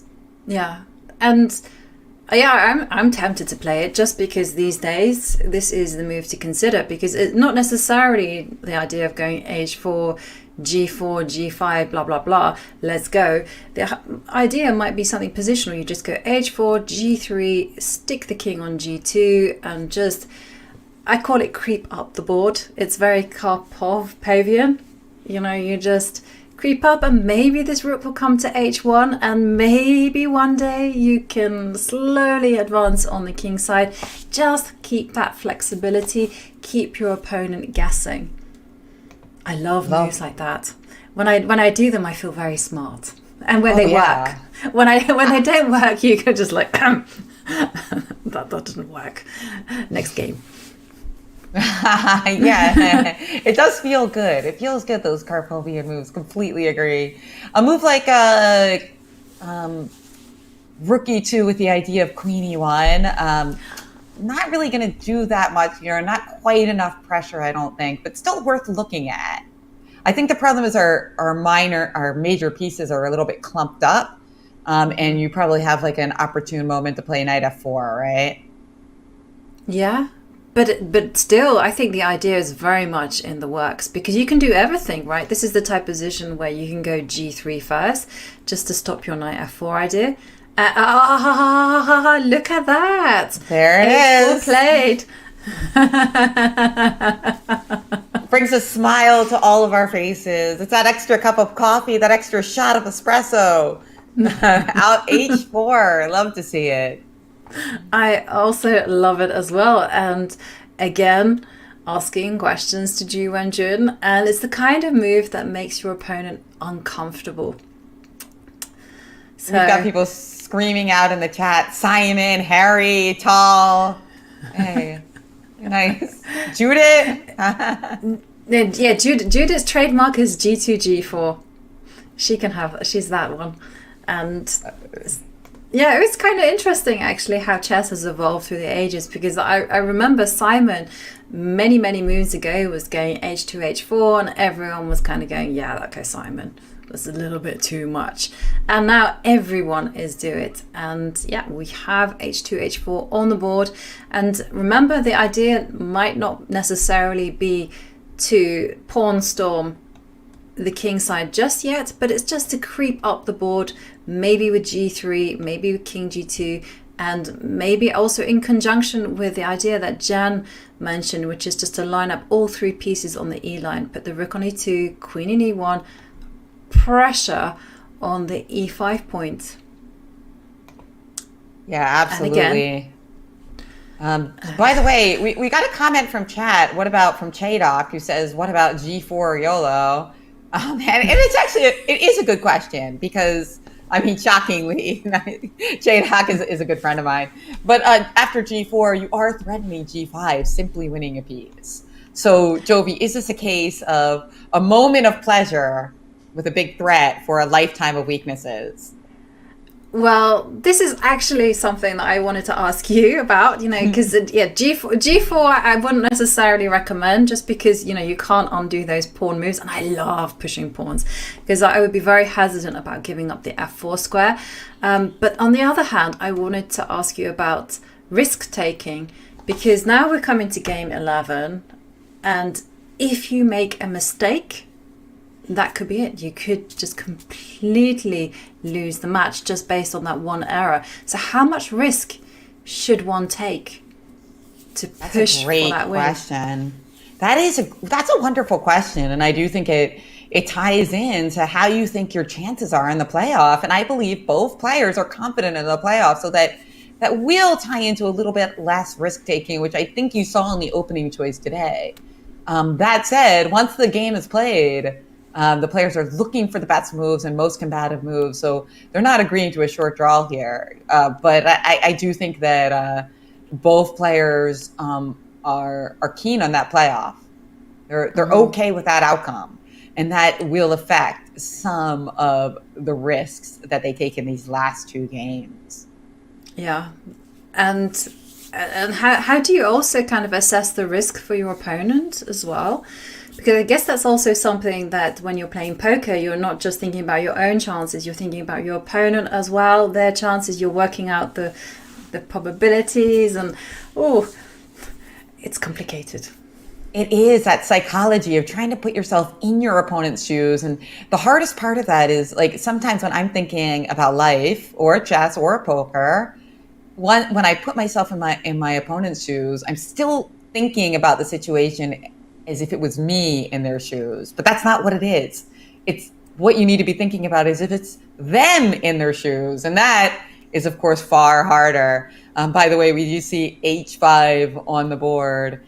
Now, the one thing I noticed about this move right away is that it makes the possibility of sticking a knight on g5 more compelling. Because one thing is that there's no h6s just to kick me out. And secondly, the idea that you were combating me with before was like g6, bishop g7, and f5. Not as compelling as well, now that you also have the move h5 in. Mm-hmm. Yeah, exactly. Like you mentioned, the g5 square, you've considered it, and you got to care about those squares. I still haven't managed to figure out the rhyme. If anyone is really good at rhyming, I want care and square. And I want to make a sentence out of that. All right, chat, you've got a challenge. You got to care about the square. That's all I've come up with so far. But yeah, I completely agree with you there. h5, definitely to stop any kingside expansion, but it comes at a cost. And there's a big one of allowing white that square on g4. And yeah, it's definitely Ju Wenjun being careful. But I agree with you. The first thing that comes to mind is like g3, don't pull out your hair, just care about the square. Yeah. All right, who said that? That's one from h34l5. Like I'm thinking at the back of my mind, one of these days I will write something or do a course on those rules. And then at the end, I have these little rules in life and in chess. And at the end of it, I will say, now you know them, go break them. Well, you know, I have to say, Jovi, you do have the greatest range of writing in, I think, chess history. You've got a book on the Scandinavian, and you've got a chess erotica novel. So you basically have a chess erotica novel and then the opposite of chess erotica, the Scandinavian. So your range is just quite impressive. but both books fantastic. I just thank you. The mating thank game. you. But talking about books, you have some really good books. And actually, I don't have the first one, Chess Bitch, but the first one, when my niece started playing chess, the first book I got her was Play Like a Girl, because I think that's such an important topic in chess, and it's so important that girls see other women playing chess and seeing some great moves that everyone has played. Little Yovi, the next best rapper in the game. Yeah. No, I think the rapper goes to Canty, GM Canty. He's the best when it comes to things. And whenever he does these expressions, I'm making note, like, we off to the races. I love that. And Switchback, I'm borrowing that one as well. And you're taking all the credit for that. And the Roving Rook. Whenever you were the big inventor of the Roving Rook, Jennifer. Oh yeah, the rover, rook up and over. It's like it's a little bit of a combined word there, but yeah, Play Like a Girl. And I actually just wrote a book called Play Like a Champion, which is going to be out later this year. I think the idea that we can learn as much from women's games, we can be as inspired from women's games as from, you know, games from anyone. And I know that when I was a little girl looking at chess books, there were so many books that didn't have a single game by a woman, and it matters. And I think that it's starting to change. There's a great Twitter account on the Queen side that is always highlighting all the great women's chess tactics that are happening every day. So we've got the Women's World Championship going on right now, but it seems like every time you turn your head, there's, you know, Alice Lee playing in some major event and crushing grandmasters. There's so many women's tournaments and series. There's a lot of women's chess action here on chess.com, both in like the Pro Chess League, the Speed Chess Champs. So we can really teach students basics of the game from games from women, from games from men. And it's nice to see that change, that more people are respecting the games of women. And in fact, Jovi, there's a big story that's come out in the last few weeks that Norway Chess is going to create the first tournament ever where there's going to be an open event and a women's event, and the women's event is going to have the same prize fund as the open, and it's quite a generous one indeed. And it's super generous.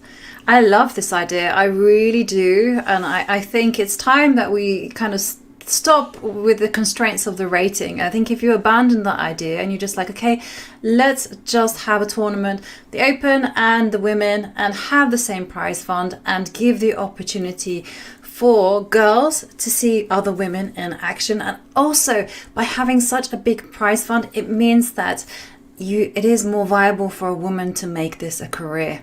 Because at the minute, when you have much lower prize funds for women, it's really not possible for women to actually earn money from playing chess.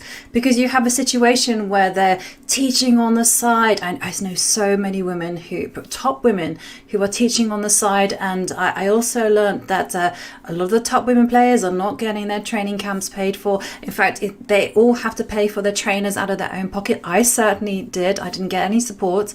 And if you want the women to get better and there isn't enough women playing chess to have a community, then it is a problem. It is a problem because it's a vicious cycle. You're not going to get the same ratings if you're not being able to dedicate the game in the same way. And we do see G3 being played.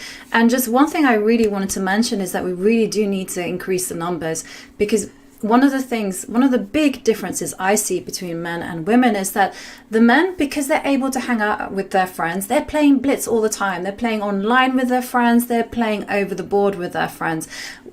with the girls, I mean, I have a memory of you and me playing Blitz at the World Juniors, and that was great. We were playing against each other, and we were playing as friends, and that was super helpful for my confidence, and it was super helpful for all of us, and that's what I want to see. I want to see that the participation rates increase so much that women can just hang out, play chess, and just learn by playing. And I think this is where men have the advantage. And I do. Prize findings. And sorry, I wanted to let you finish your point. Yeah, no, I just want to say, and if it's increased prize money and it's increased prize visibility, I think this is only a good thing. And I know there's a lot of naysayers, but let's face it, it's just one tournament.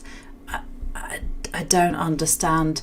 I really don't understand the objection to this.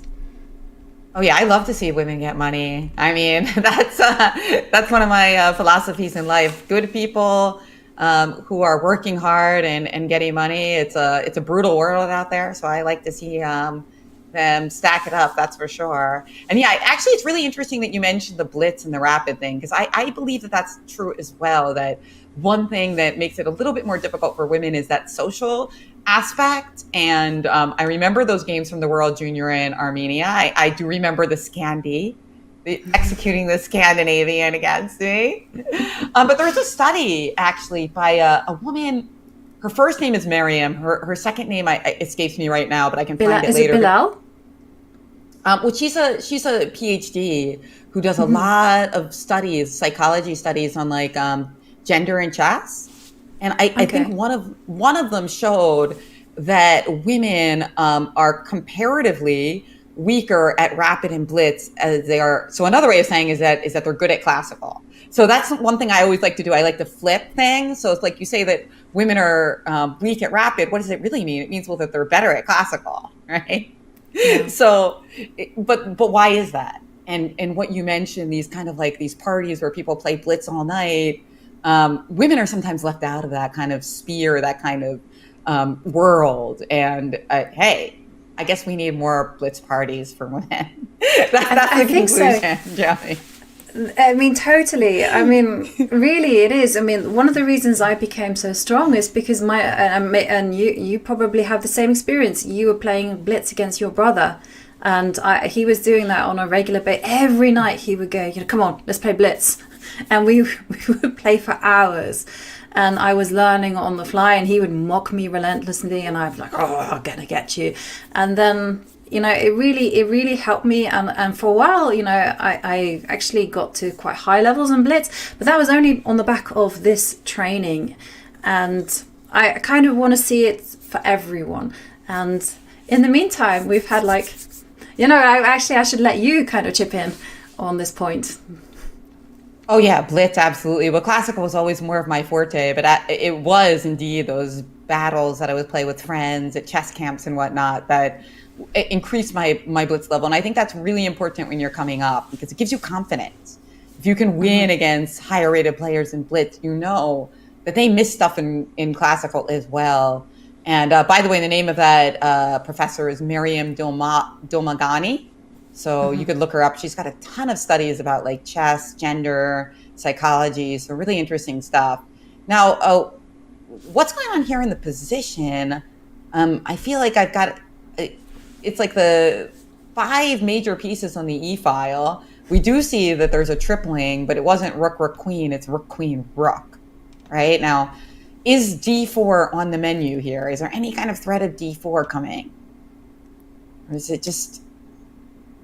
Not yet, no. But it's definitely something that Black has to consider. So D4, this rook is just overprotected by this bishop. But I wonder whether other ideas are at play. So, for instance, the piece that you've been obsessed about. I just wonder whether you could reroute it to D2 and then C4 and then still increase the pressure, and then the queen can come to F3. Whether we're going to see small moves like King G2. At the minute, this is just a big standoff on E5. Don't see any immediate. But there's still that point that remains that Black kind of wanted to stick the bishop on g7 to give themselves a little bit of more possibilities of playing like f5 or knight f6. But there's always that worry that once you put the bishop on g7, d4 becomes an issue, right? Because then all of a sudden you are underprotected on e7. So definitely, like, I feel like White got a little bit more out of this than I would have expected, Jovi. Like, this is more pleasant for White, I'd say. This is more pleasant for White, but you're right though. I mean, it's not easy. So say for instance you were to go, I'm not sure about bishop g7, because bishop g7 I always feel that maybe a d4 is going to come at you faster than you know, because of this weak defender on d5 and all the tactics there. So I'm just wondering if you wait, I don't know how to wait, I'll be honest with you. I'm not quite sure what White is planning. So say, I don't know, go king g7 just for something. Sure. And what is White doing? Is knight d2? Is knight d2 the idea? And then, yeah, I like that. I like that too. But then I was thinking, actually, what is White's plan? Well, that's I mean, that's the thing about bishops of opposite color, because the pawn on e5 is, presumably some kind of weakness. But the thing is, it's difficult to attack it enough times because you're the only one with a dark squared bishop, right? Or Ju Wenjun is the only one with a dark squared bishop. So it's like we can attack it 4 times, but it's very easily defended 4 times as well. And we can't really attack it 5 times. No, we can't. We can't kind of pile on the pressure. I'm not seeing a role for this bishop on b3 either. And okay, so king g7 wasn't played by Ju Wenjun, but I do see that she played the move a6. This pawn structure always reminds me, and I've said it time and time again, of my father. So my father, he was the big impetus behind my chess career. He decided from a young age that his children would play chess, and initially it was just going to be my brother, but then he found out that I was pretty good as well. So he would always choose the most unfortunate times to study chess. Like he'd suddenly be like, Christmas Day, right, let's study chess. And so he would gather me and my brother and we'd be forced to learn chess. And I was like, I could have really killed him because I wanted to watch TV. I wanted to watch the movies. But okay, I was doing chess. But during one of these sessions, probably during Easter, I remember him reading some book from Botvinnik, and I remember him talking about these pawns. And for some reason, it's always stuck with me. And he goes, this, according to Botvinnik, is the weakest structure of pawns, because if this pawn comes to a5 they can't move. They're easily restrained. And since then I just remember the triangle, because he called it the triangle. It's so bad. And yeah, okay, so this is a long-term point, and you can just imagine in an endgame if the white king were to come into b6, you'd totally understand his thinking. And yeah, but Ju Wenjun, obviously she won't keep the pawns on a6, b7 and c6 for long. She has a plan. Is she perhaps planning to play b5 and see some space that way? Yeah, b5. I like the way that it stopped me from that idea of knight c4. So that definitely has a benefit. And yeah, I guess that pawn triangle, maybe that contributed to you loving these openings where you get all the light square control, like the Scandi and the Carol Khan. I feel like when I was a kid, I must have been more interested in the dark squares, which is why I like the Sicilian and the dragon. But yeah, you got the light square bug there with the Caro, which you also wrote a book on, right? I did, yeah. Yeah, no, totally. I've been playing the light square strategy for a long time. I remember it was my brother laughed at me non-stop, and then when one of the English women's captains, he also laughed at me. He's like, you and your light square strategy, and I'm like, yeah, I know. What can I do? It works so well. Put your pawns on c6, d5, and get the light square bishop out. You're sorted. And okay, I'm being simplistic, but You get my gist. Sometimes you find your calling on the board, and that opening is mine. Yeah, that's like openings are a matter of taste. By the way, somebody really wants to see en passant. And luckily I think we can honor the request here, because if A5 happens as white, B5, no, B5 not a good move. I don't think so, but it does allow for us to see this en passant move. Pawn takes B6. So there you got it. There you got it. High fantasy has been looking for that. That was the en passant, the special pawn move. I've never really understood the point of it, but okay, it is in existence, and definitely you should be aware of this special pawn move. And also castling, when you think about it, doesn't really make that much sense. Well, we could get rid of castling, but if we get rid of en passant, there'd be too many draws. Because I think, as soon as somebody puts some pressure on you with the pawns, you could just bypass it and lock up the position. Less liquidity is going to be more draws, I think. So I'll give you castling, but we got to keep en passant. Even though it doesn't happen that often, it's kind of like embedded in every position, right? It disallows certain lockups. It's interesting actually how chess has evolved throughout the ages, and how there were like some rule changes, some pieces changed their roles. Like I think before queens could only move one square, and suddenly she became more powerful. And it will be. I wonder in the future what will be the next. Maybe they'll expand the board. Maybe once it's been solved, right? Say for instance, they might go, okay, right. 8x8 has been solved, so maybe we're going to make it 9x9 and add a new piece or something. Well, we did have a Capablanca chess, which I think is a bigger board, but also there's the possibility of Fisher Random. There's some of the little tweaks that Alpha Zero tried in cooperation with Vladimir Kramnik. So yeah, you mentioned it earlier. No castling chess could be a possibility. But for now, it does seem that there's still a lot of juice in classical chess using the iconic position, and especially when you have extra pressure like these two women do, because you know that you can't just draw infinitely. At some point, the time control is going to get faster, and somebody's going to go down, and somebody's going to be crowned women's world champion. Totally. And one thing about these two women, we have seen that they are tough competitors.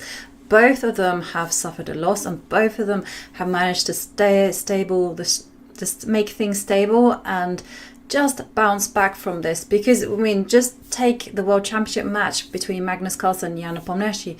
After Game 6, that was it. Nepomniachtchi was just a completely different person, and he was completely broken, and that hasn't happened here at all. And then of course we had this year's World Championship match where it was backwards and forwards. There's so much emotion there, and A6 on the board.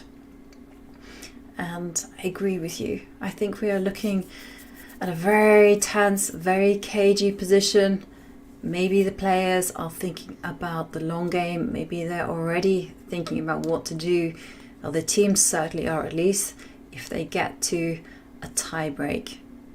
And in the meantime, 20 moves played. So A6 on the board, and I mentioned this move A5, which is, by the way, probably a bad one because it weakens not because of B5, which is a bad move allowing for en passant, but the move A5, we were considering it earlier, but now I wouldn't be as excited about playing it necessarily because I'm a little worried about that pawn on A5 becoming a weakness rather than a strength. What do you think, Jovi? Do you think that that's on the menu? I don't think A5 is on the menu because it doesn't have any backup, and I would also be incredibly hesitant about making this move because, I mean, just visually, you take a look and you say, my bishop is on the light squares, their strength is the dark square bishop. That one can come back and pounce on this pawn. So I would be very cautious against advocating a pawn on A5. Maybe if the bishops are off the board, maybe if they're just knights and the queens are also off the board, you can see a situation where A5... Did I just see it being played? Is that my mistake? I know. I think you are right. I think it was playing the commentator's curse. She'll never play A5. It's such a weird. Oh man, I keep falling into this. I mean, it's like I'm goaded into it and I can't help myself. No, it will never happen. No, she will 100%. And I can see, boom, let's go. Well. Okay. She's playing A5. I was like, it's not going to happen. I would be very hesitant. Yeah. I don't learn my lesson like a fool. What can I say? And okay, now that I'm a bit more objective, it's all right. I can see it is risky. It is risky because, of course, it's on the same color complex as the bishop. But she has a concrete idea in mind. She wants to move the knight to d2 and c4. And support the pawn on a5, but wow. Now, by the way, one of the things that's interesting about this idea of knight d2 to c4, as you point out, that would protect the a5 pawn and also kind of like just really cement the strong knight, which I've been struggling with all game. But there is a negative of playing knight d2 to c4. Remember that you were always unable to play bishop g7 and f5 because I had d4. But I feel like if I move my knight away, now I'm not sure that whole idea will work because e5 is just like so well protected. And I wonder if that might be part of this as well. So let's try. So still bishop g7, you have d4 right now. But let's say black plays, for instance, queen c7 to keep an eye on that pawn on a5. Now, what happens here? Can we get away with playing knight d2 and then if queen a5, knight c4? Knight d2. Immediately the pawn grabber immediately. Okay, let's take it. Yeah, and now if knight c4, queen c7, and everything is protected, right? And d4, not a thing. You can just take it, right? So you have to defend. You do have to after queen c7. I feel like you have to defend this. Which you don't want to be going rook a1 because the rook has a role on e1. It doesn't have a role on a1. So I suspect that you might see a move like queen d2. Right. Queen d2. We had our queen there earlier, but there's no shame in an idea. No shame in going backwards, right? No. And yeah, it's hard to put any extra pressure on that pawn, right? Like if you could put your bishop on d8. Oh, by the way, it's funny you mention it. Like actually, the rules used to be that you could do that with the bishop, I think. Bishop to d8, like with the rook. Yeah, you could skip, I think. I think you could jump with the bishop. I could be wrong about that, but I do know that the bishop rule, the bishop used to be weaker, and it couldn't go one square diagonally. It could go like 2 squares diagonally. So, and I believe it might have been able to jump at some point. But yeah, if you could play bishop d8 here, then you could add pressure to that pawn, but you can't, and therefore it just seems that it's a one-move pony, right? Queen to c7. Yeah, maybe, but still at the same time you're stopping this knight coming to d2. True, but c4 is a problem because certainly the knight might be an octo knight in the center, but all the squares have been taken away. And okay, we haven't seen queen c7, but instead we've seen queen to d7. All right, queen to d7 played. Huh. So what's the idea of that move? What do you think the idea of that move is? So we had our queen on that d6 square. Is it just anticipating that you might be trying to play knight d2 to c4? So we're just getting our queen out of capture in advance? Yeah, that could be the idea. What else is there? I was thinking as well, just because I'm a brute at times, and I was thinking put the knight on f4, get some checks in.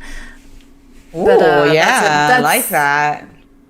Yeah, and also the queen could be looking at coming into h3. Again, I had a very unfortunate experience at the hands of Fabiano Caruana, where he went and put his queen. Well, he had a queen.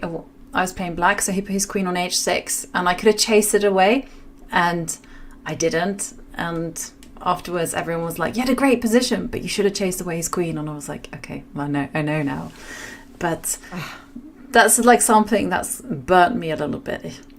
And queen h3, because it's scary. Yeah, queen h3 looks scary to me, for the queen to be sniffing around this king. She doesn't have any backup.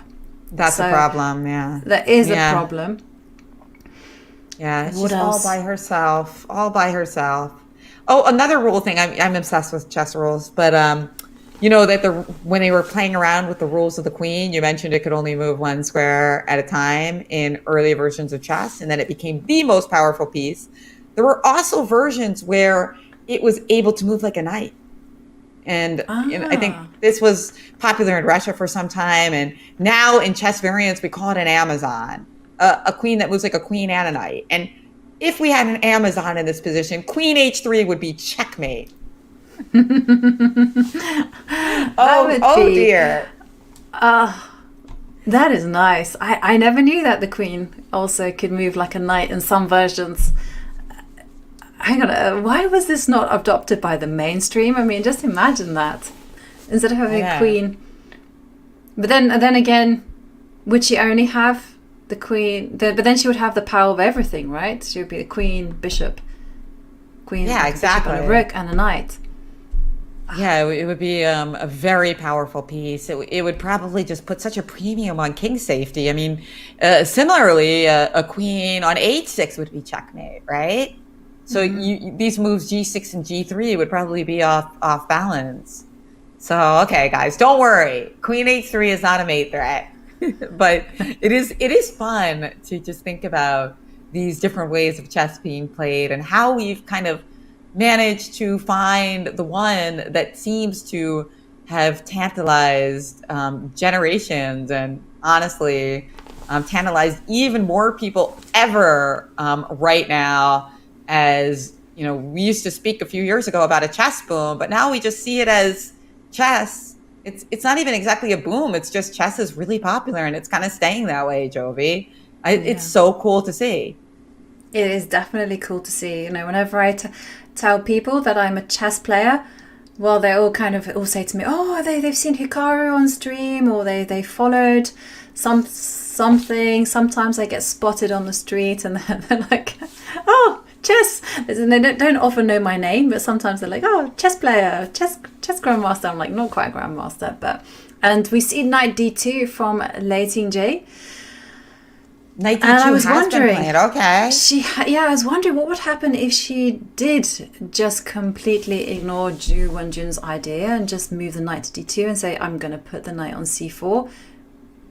And wait, and whoops, I don't know what that arrow was doing there, but c4. And then just see what happens next. I wondered whether Ju was going to put the queen on h3, as chat indicated. Scary. Does she have any other ideas? There's no pressure. There's no pressure on e5. Something that we've been like quite adamant about. We're like, oh, you know, you can't go bishop g7. Consequences. This was a rule by you remember the Russian grandmaster Nadezhda Kosintseva. I was watching one of her DVDs and it was really excellent, and she was talking about how to improve your intuition and your instincts, and for her it was all about consequences. And she said the first move that you need to consider is the consequence of your opponent's move. And so the first move is, what move can you now make that you couldn't before because of your opponent's last move? And you know, we could never play after queen d7, this position, we could never go bishop g7, right? Because of this whole d4 plan. And now knight d2, and it's happened on the board. Ju Wenjun knows about the law of consequences, bishop g7. Big threat of f5. Yeah, a big threat of f5 now, and that is scary because the rook on e4 is all clumped up, right? We don't even have the e3 square to backtrack to. C4 looks like an odd position for the rook. So I wonder if she's going to have to feel compelled to move her queen in this position so that she opens up the e2 square to retreat the rook to. Like something like queen f3 maybe? Queen f3 looks... Okay, queen f3 looks natural. and say I just do it anyway. Right, In for the sure. penny, in for the pound. Yeah. King Rook has to go back. Yeah, rook e2, sure. And now you're not even getting to the G5 square. I know, right? So I blocked my beautiful square on g5. Good point. But I felt like at least now my queen is putting pressure on the d5 square. This position is hard to evaluate. I mean, black obviously has activity, but they also have permanent weaknesses. So I guess this is really a battle of ideas and way more combative than we might have expected on like move 8 or 9 of this opening. I mean, this is a real treat because it could have been like all the minor pieces traded. Here we've got massive imbalances. It's about squares versus activity. White has the squares, black has the activity. Who's going to prevail? Yeah, I don't know. I feel like objectively maybe white has gone wrong because it feels like one of those situations where white has gone backwards, black has gone forwards, taking space. And you highlighted G5 as big weakness, but as long as there's no pieces getting there, it's not a problem.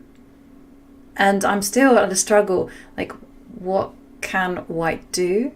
Like, even if you get your knight to c4, what is the follow-up?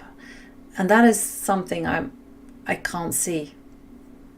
How about this? Okay, how about if instead of playing queen f3, we play like queen d1, so that when you play f5, we can try to get our knight to g5 more quickly. I mean, it looks really passive for the queen, but maybe it's worth it if we can sink our knight into g5. Yeah, I think she needed to think about that move, but we saw queen f3 on the board. Yeah, interesting. It's kind of one of those situations where white wants 2 pieces for f3 because our knight's best on f3, even though I've been complaining about it all game. I'm like, that knight's terrible. But all of a sudden, you're playing h5 and f5. Suddenly, I want that knight on f3, okay? But I also want my queen on f3 because I need space for my rook to go backwards, and I want my queen to be active. So this is what happens when we have less space than our opponents. We have squares that we want for 2 different pieces, right? Sometimes 3. That's the advantage of having more space. It certainly is. And you need to make some piece trades. And I really do think Ju Wenjun is going to make the move f5. And as Chad's indicating, Ju looking more confident. And having watched Ju play for a few games, I can certainly see when she has certain body, when she's fed up, she's just like leaning backwards. and then at some point she kind of leans backwards and then she kind of goes back and she gets focused again. And here, when she sits like this, upright, back straight, then she is very keen on the position. And I think f5 we might see something like that, but it is very committal. And f5 on the board, the rook comes back to e2. Oh, and baby. I just wonder how Lei Tingjie is going to untangle.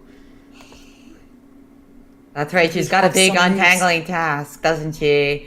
Jovi, you've been singing about f5 for quite a while. You mentioned earlier that you were hoping to see that at some point, this idea of f5. And here it is. Your dream, it came true. And we've got ourselves a heck of a position. Very imbalanced, very aggressive for black. Not just h5, but f5 also. Yeah, I agree. It is game on in game 11, and we just saw Ju Wenjun confidently take some space in the center. Lei Tingjie, her pieces are awkwardly placed, so big dilemma for Lei Tingjie. How will she untangle? And for Ju Wenjun, can she start pushing home a small advantage? Well, we're going to take a quick break and you're going to find out as we catch up on all the action in just a few minutes time. So don't go anywhere.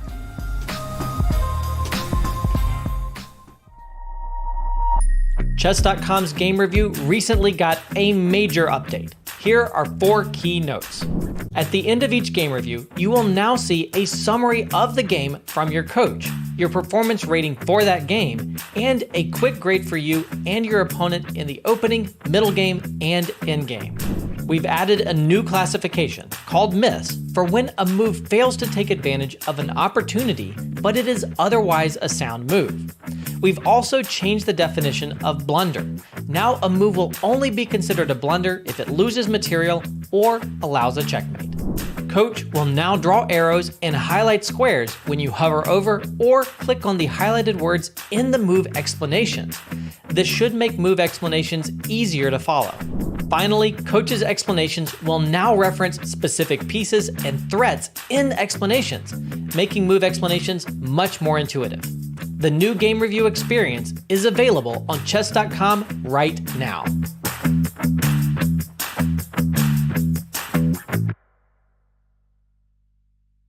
What's the best way to follow any chess event from the Champions Chess Tour to the Candidates, Speed Chess Championship, Title Tuesday, FIDE World Championship, and so much more? Chess.com/events has all of the top chess tournaments played both over the board and online. Analyze and review games from the world's greatest players with live commentary, cloud analysis, opening explorer, and table bases.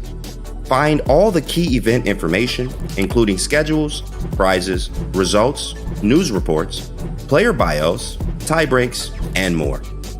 Even compete by voting for your predicted results.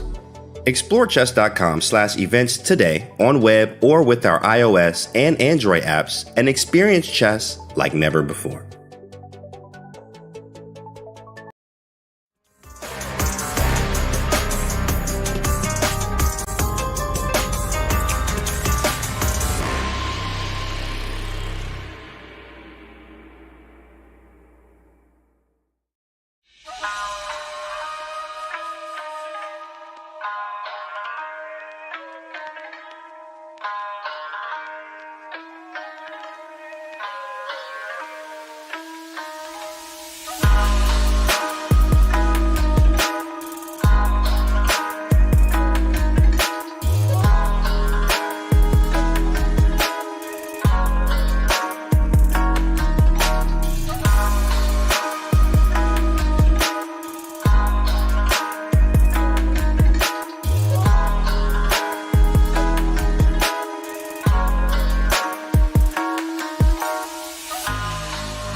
China, the world's oldest civilization, was born here.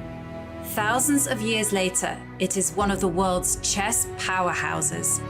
For most of the past 30 years, China has held the most prestigious title in women's chess. The legacy of the Women's World Championship is rich. Menchik, Gaprindashvili and Chibudanitsa, Kosteniuk, Si Jun and Ho Yifan. Now, 3-time world champion Ju Wenjun is defending her title once more. After vanquishing the likes of Katerina Lagno and Alexandra Goryashkina, another rival awaits. Challenger Lei Tingjie had to defeat 3 grandmasters in matches herself to get here.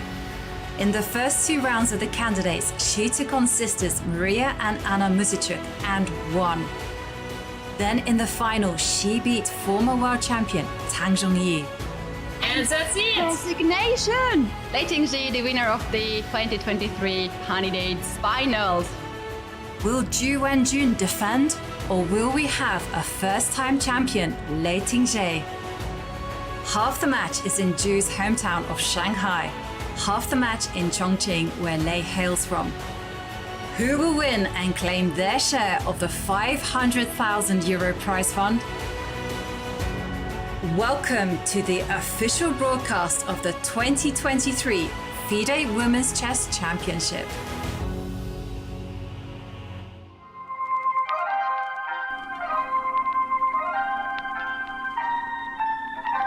And we are back. And if you woke up and you expected just a boring position on the board, whoa, you are very much mistaken.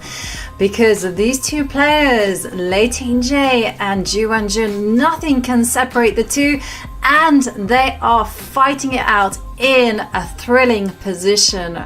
Once again, we see Ju Wenjun with the black pieces. She's taking the space. Lei Tingjie, she has less time on the clock. She also has some questions to answer, some plans to solve. My God, this is getting tense. I can feel the pressure that both these players are going through. And Jennifer, my goodness me, we are in for a treat. That's right. Earlier in the game, we thought that maybe this game would be kind of, I don't want to say boring, because at this stage in the World Championship, it's never boring, but we thought that it might be very balanced. Just a bunch of trades of knights on d5 and d4. But instead, we have this extremely imbalanced. A lot of people think about bishops of opposite color, and they think drawlish. But guess what? In the middle game, sometimes bishops of opposite color can do the exact opposite. Wait a second. Opposite color bishops can do the opposite, and they can make the game more combative, as it allows us to really focus in on different weaknesses, right? As we kind of corral our entire army. And you see that happening here. It's difficult now to trade off everything because these bishops are so different. And then, of course, the pawn structure is also incredibly imbalanced. White's is, looking very solid. Black, on the other hand, is expanded with h5 and f5. Why not both, right? Be aggressive, yeah. Be both. But is she going to live to regret that if somehow her king becomes weak? It's all going to be questions that are answered in the next hour or two, Jovi, as this is a true battle of ideas. It is a true battle of ideas. Ju Wenjun, she's just playing on space. I mean, she's just grabbing everything she can.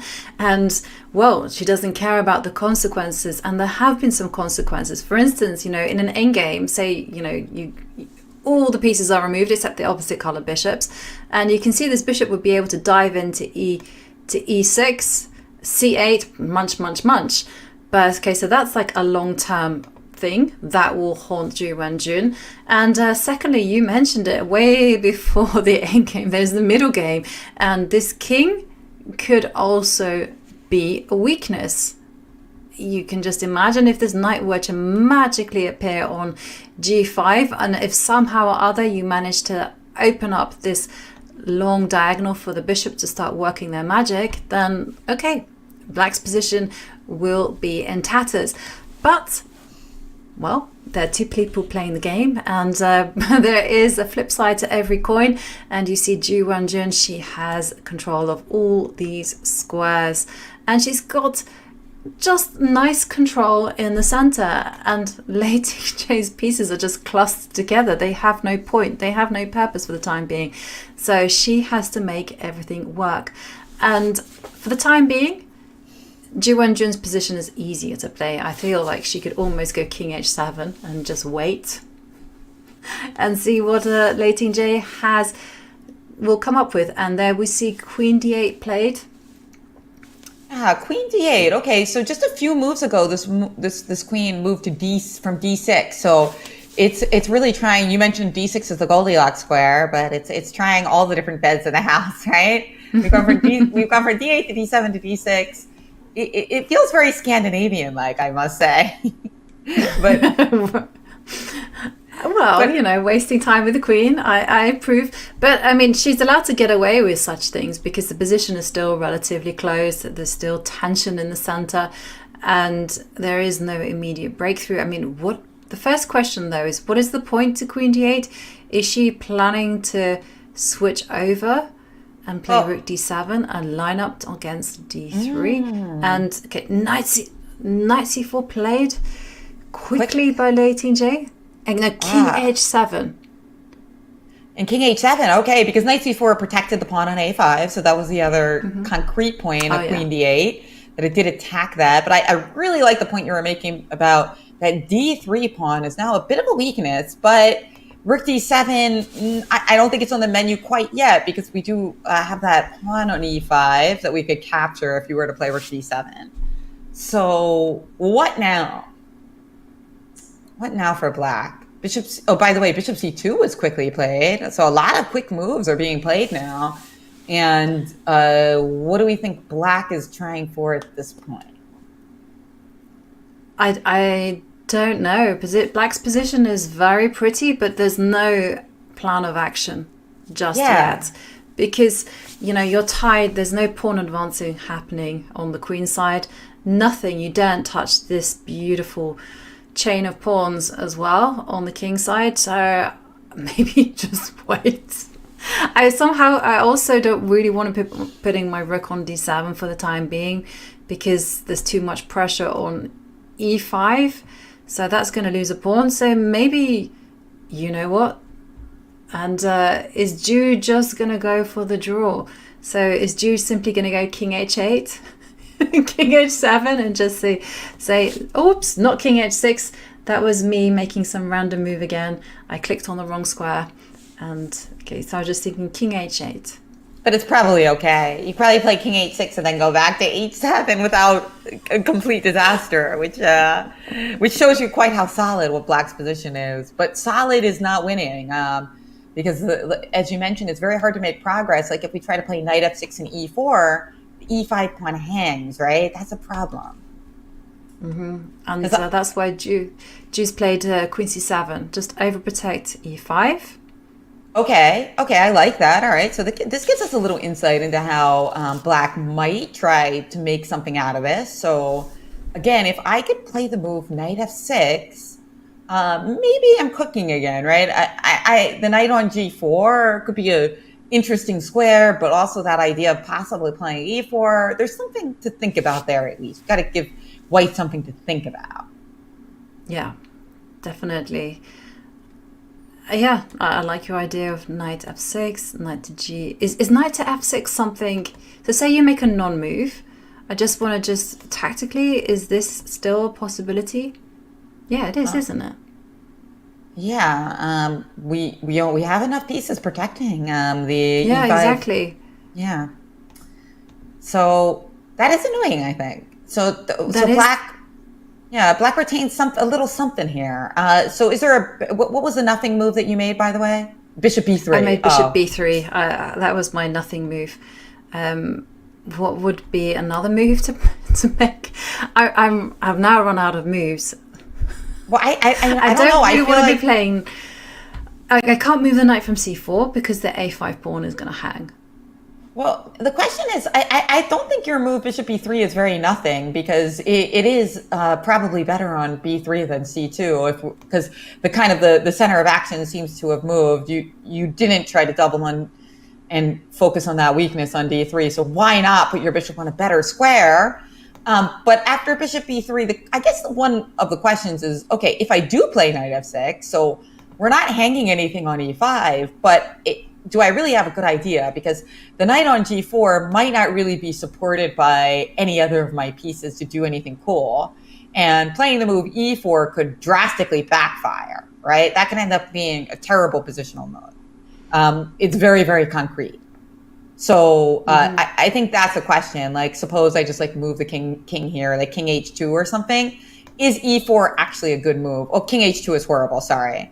King h2 probably is okay, right? I mean, if you because just to go back to your point, if you just make a nothing move, king g2, and then you put your knight on g4, and then I go I don't know. I waste time again with the bishop just to stop. Right. Yeah. What next? Well, what about e4? Is e4 just a really bad move? Like instead of knight g4, what about trying to move up?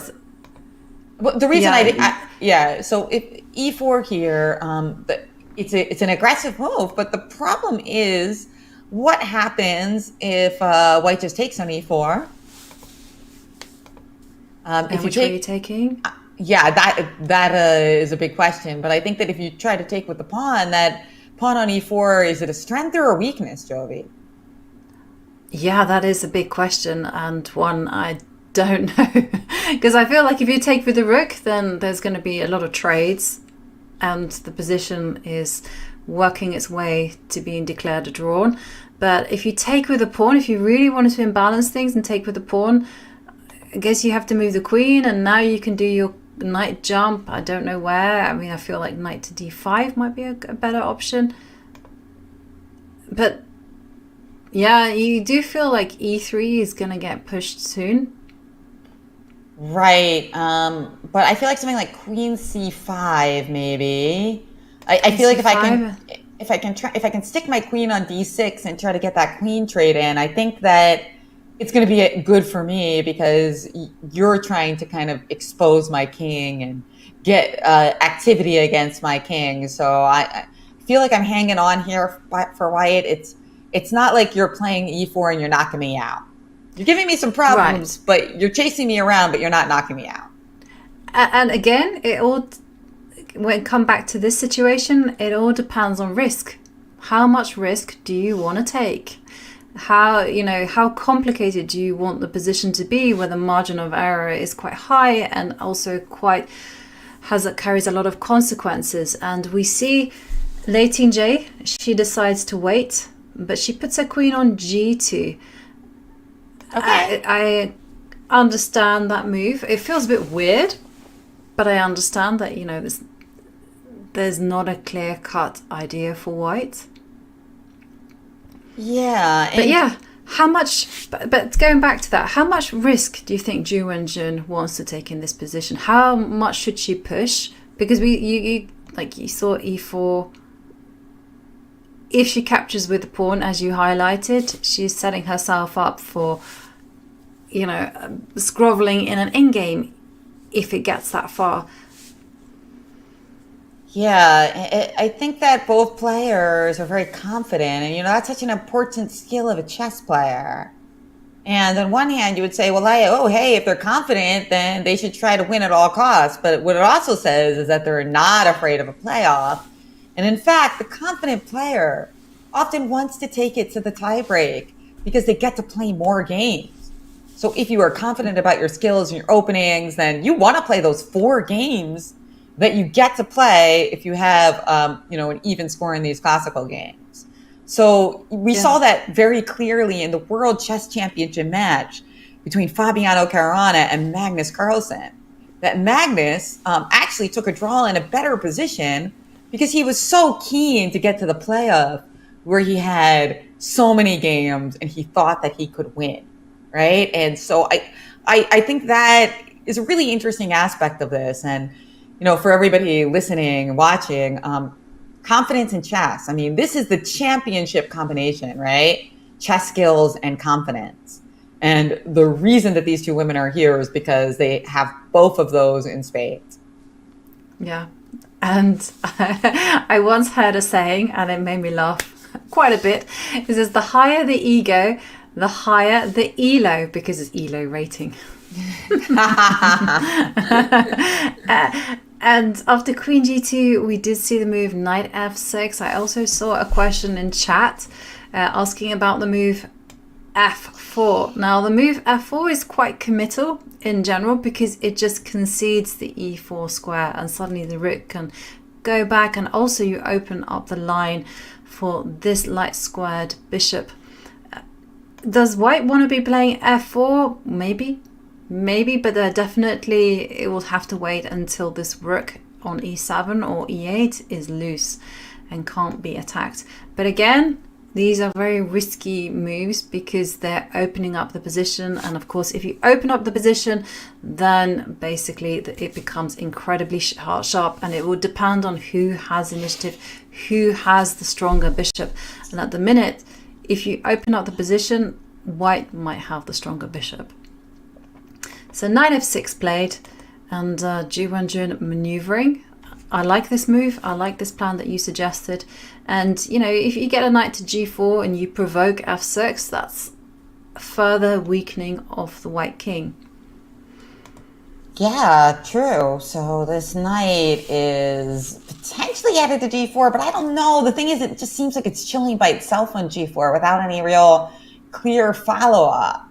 But is e4 a thing? No, I don't think so, because the pawn ends up becoming a weakness there, especially because of Lei Tingjie's clever move, queen g2, so you don't get a tempo when you play e4, right? No tempo means that we have the time to corral the pawn, right? If you play for e4, we can, and take it with the pawn, we can simply bolster our attack with knight d2, and you're going to regret e4. So cagey and careful play here, I think, for both players. Very well-played game so far, I would say. And you know, when two players play really well, it often means that we see a draw.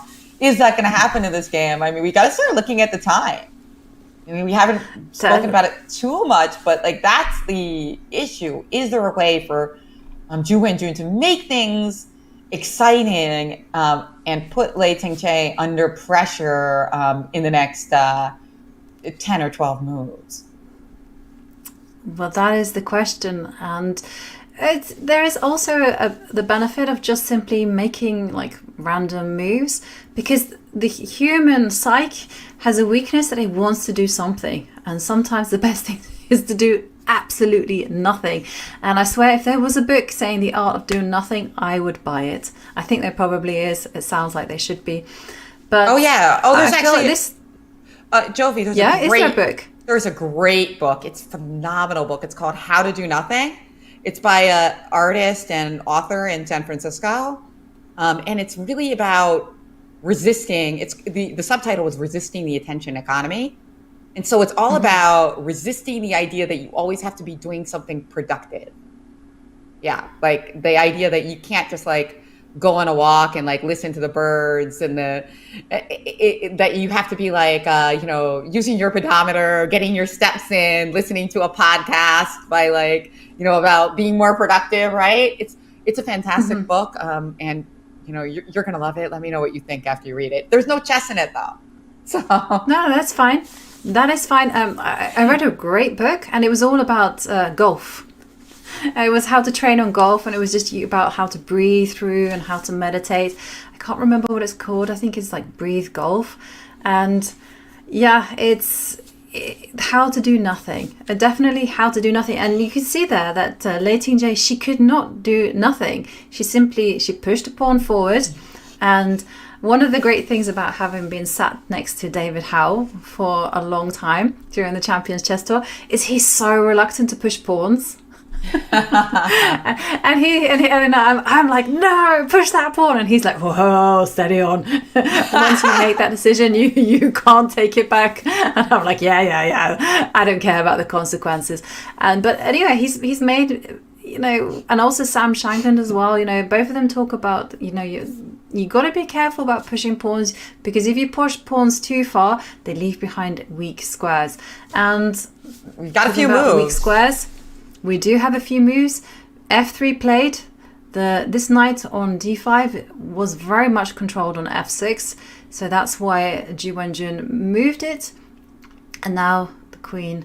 There's some weaknesses around the king, and we see Ju Wenjun playing bishop f6. Now, this is where the mind games begin, because this could be very much a waiting move, or it could be one fine day preparing g5 and a breakthrough on the king side.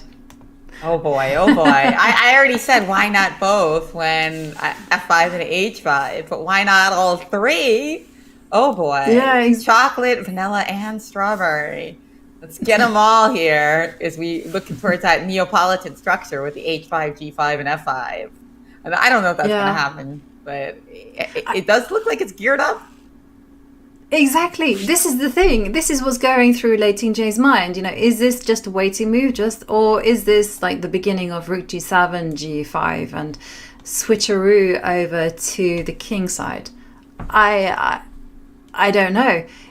Is it any good? Probably not. But it's the kind of thing that can provoke discomfort in your opponent and can just provoke them to do something not very good. Never underestimate the power of someone to go wrong.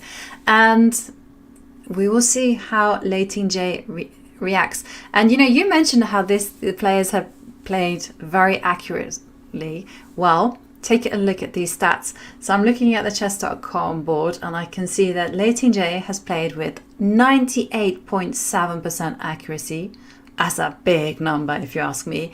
And Ju Wenjun, she's on 99.1% accuracy. Wow. She said she's 99% honest, and in this game, 99% accurate. There we go. I think that the cool thing for Lei Tingjie is that there's not much for her to do here because all of the moves that you can make with your pawns are just devastatingly weak. Like G4, F4. I mean, we could go through them for the chat, for the viewers, but they're all bad. D4, B4, every pawn move looks horrible. So I gotta say I'm with your pal David here, Grandmaster Hal, because White just needs to go bishop b3, bishop c2. I mean, I don't see how we can make a pawn break here for White because they all look devastatingly weak. And our major pieces are more or less where they want to be. So let's just keep moving the bishop back and forth and you tell me what you want to do. Really, the onus here is on Ju Wenjun because she's kind of got the nicer position. You show me how you're going to win this game or try to win it. Yeah, I agree with that. I think somehow or other you've got to maintain the balance. But this is the thing. If you're going through bishop b3, then as Chas highlighted, it's like g5. Is that ever a problem? Is that something you should be worried about? Mm-hmm. And you could see maybe some moves could be made, like king h2 feels like it's an accuracy just because it's putting the king on the same diagonal as the queen. Again, it's very cagey stuff, and I completely agree with the comment that said either this position is going to be a repetition or it's just going to get insanely complicated. Yes, and I also agree. Somebody pointed out that it's Ju Wenjun's choice. It's her choice. Make it complicated or repetition. So she's happy to have that extra time because these are going to be some big decisions for Ju Wenjun, our reigning women's world champion. Yeah, and whilst Lei Tingjie is thinking, shall we just kind of take a deep dive and wonder what happens if G5? Yeah. If G5, so say you make a bishop. I don't know. King H1, bishop B3. I honestly, let's say bishop B3. Could you get away with playing G5? Because if you can't, then the answer is probably no, right? Because the queen will slide over to H2. So just pawn takes bishop. Sorry, pawn takes pawn, bishop takes pawn, and this was my move. Queen H2. What I was thinking about. So queen H2, and you're saying that if knight F6, you just have some kind of F4 action somewhere, like knight E5 and F4. Why is this? I think this queen H3, and the weaknesses are really showing. Ooh, yeah. And if I play a queen D7, then my pawn on E5 is exposed. So it's like all of those weaknesses make this a victory for White. So that's the thing, you can overpress. Ju Wenjun's position is great, but you can't get too wild or suddenly the tables turn. You're completely correct, and we'll see. I think the best thing is for both sides to wait. So after some move like bishop b3, I wonder whether I don't know whether we might see weird moves like king h6. You know, when I played Grandmasters, they do this kind of stuff to me. Okay, King G2 played. King G2, okay, fair enough. That was kind of one King of those G2? waiting moves that we predicted. By the way, somebody had asked about F4 earlier, and I have to say, I feel like the question is more pertinent now than ever because the king's on G2. So if we play F4, yes, we terribly weakness our E4 square, but we are going after the F4 square. So this is definitely a question worth asking now. Yeah, definitely. And the first move that jumps to me is G4 because, yeah, if you can't even think about allowing a knight to jump into F4 because, ooh, that is not gonna sit well with the white king. So the first move that I'm thinking is just G4, lock that square down, and then kind of go for to takes. And then I guess F3 you have to take. Oh, F3. Oh my goodness me, and F3. Oh, I'm looking for the sack, but I think you have king takes F3. Nice. I do have king takes F3 and E4 check. It's wild. I mean, E4 check has got to be good, right? It's got to be fantastic, right? Oh my goodness me. No, you're sharp, Jennifer. I didn't see this idea of just oh goodness me. No, you can't. This feels like it's all falling apart, right? Queen F4 check. Yeah, this looks very promising for black. So what do? Do you have to sacrifice the exchange? Maybe you have to sacrifice the exchange earlier with like queen takes F3. So it's G4. Okay, so I was just stopping there. I did not see this idea of F3, which you pointed out. So that means I have to go queen takes. Yeah, you gotta sack the exchange. But you know what? Sacking the exchange here could be very adequate. Because let's see, where do we put our king though? We don't want to put it on the H2 C7 diagonal because then we're going to get in trouble when you take on E2. You have a check. Where to put it? I was thinking H1, but maybe king. Sure, let's try H1. Okay, so H1. And now after knight takes E2, oh, I see. You also have queen takes F6 possibly in some line. So maybe we put the king on H3 and then the knight, I don't know. There's a lot to look at here, Jovi, but I think that this is a crazy, fascinating line. Whoa. Yeah, but you know, something like this could happen and you feel like anything and absolutely anything will happen after rook F7, H5. Yeah, although, hang on a second. We need to look at what happens after bishop takes pawn. If you can get away with that, rook h2, g5 is the idea. Oh, D4 check. Yikes! It is yikes, isn't it? E4 comes and blocks and still pinned, so you can still go knight e5. This is just chaos. This is the fun part. Oh gosh, I hope that Ju Wenjun plays F4 because that's going to be quite the shake up to the game. Now, is there another move besides your G4 though? Let's see. Is there some way where we can avoid all these crazy complications after F4? Any other possibilities here? Well, I'm wondering about something like D4 with the idea that if no, I was thinking that after takes on G3, queen G3, I'm threatening queen G6 check. That was kind of my idea, but yeah. What were you going to say?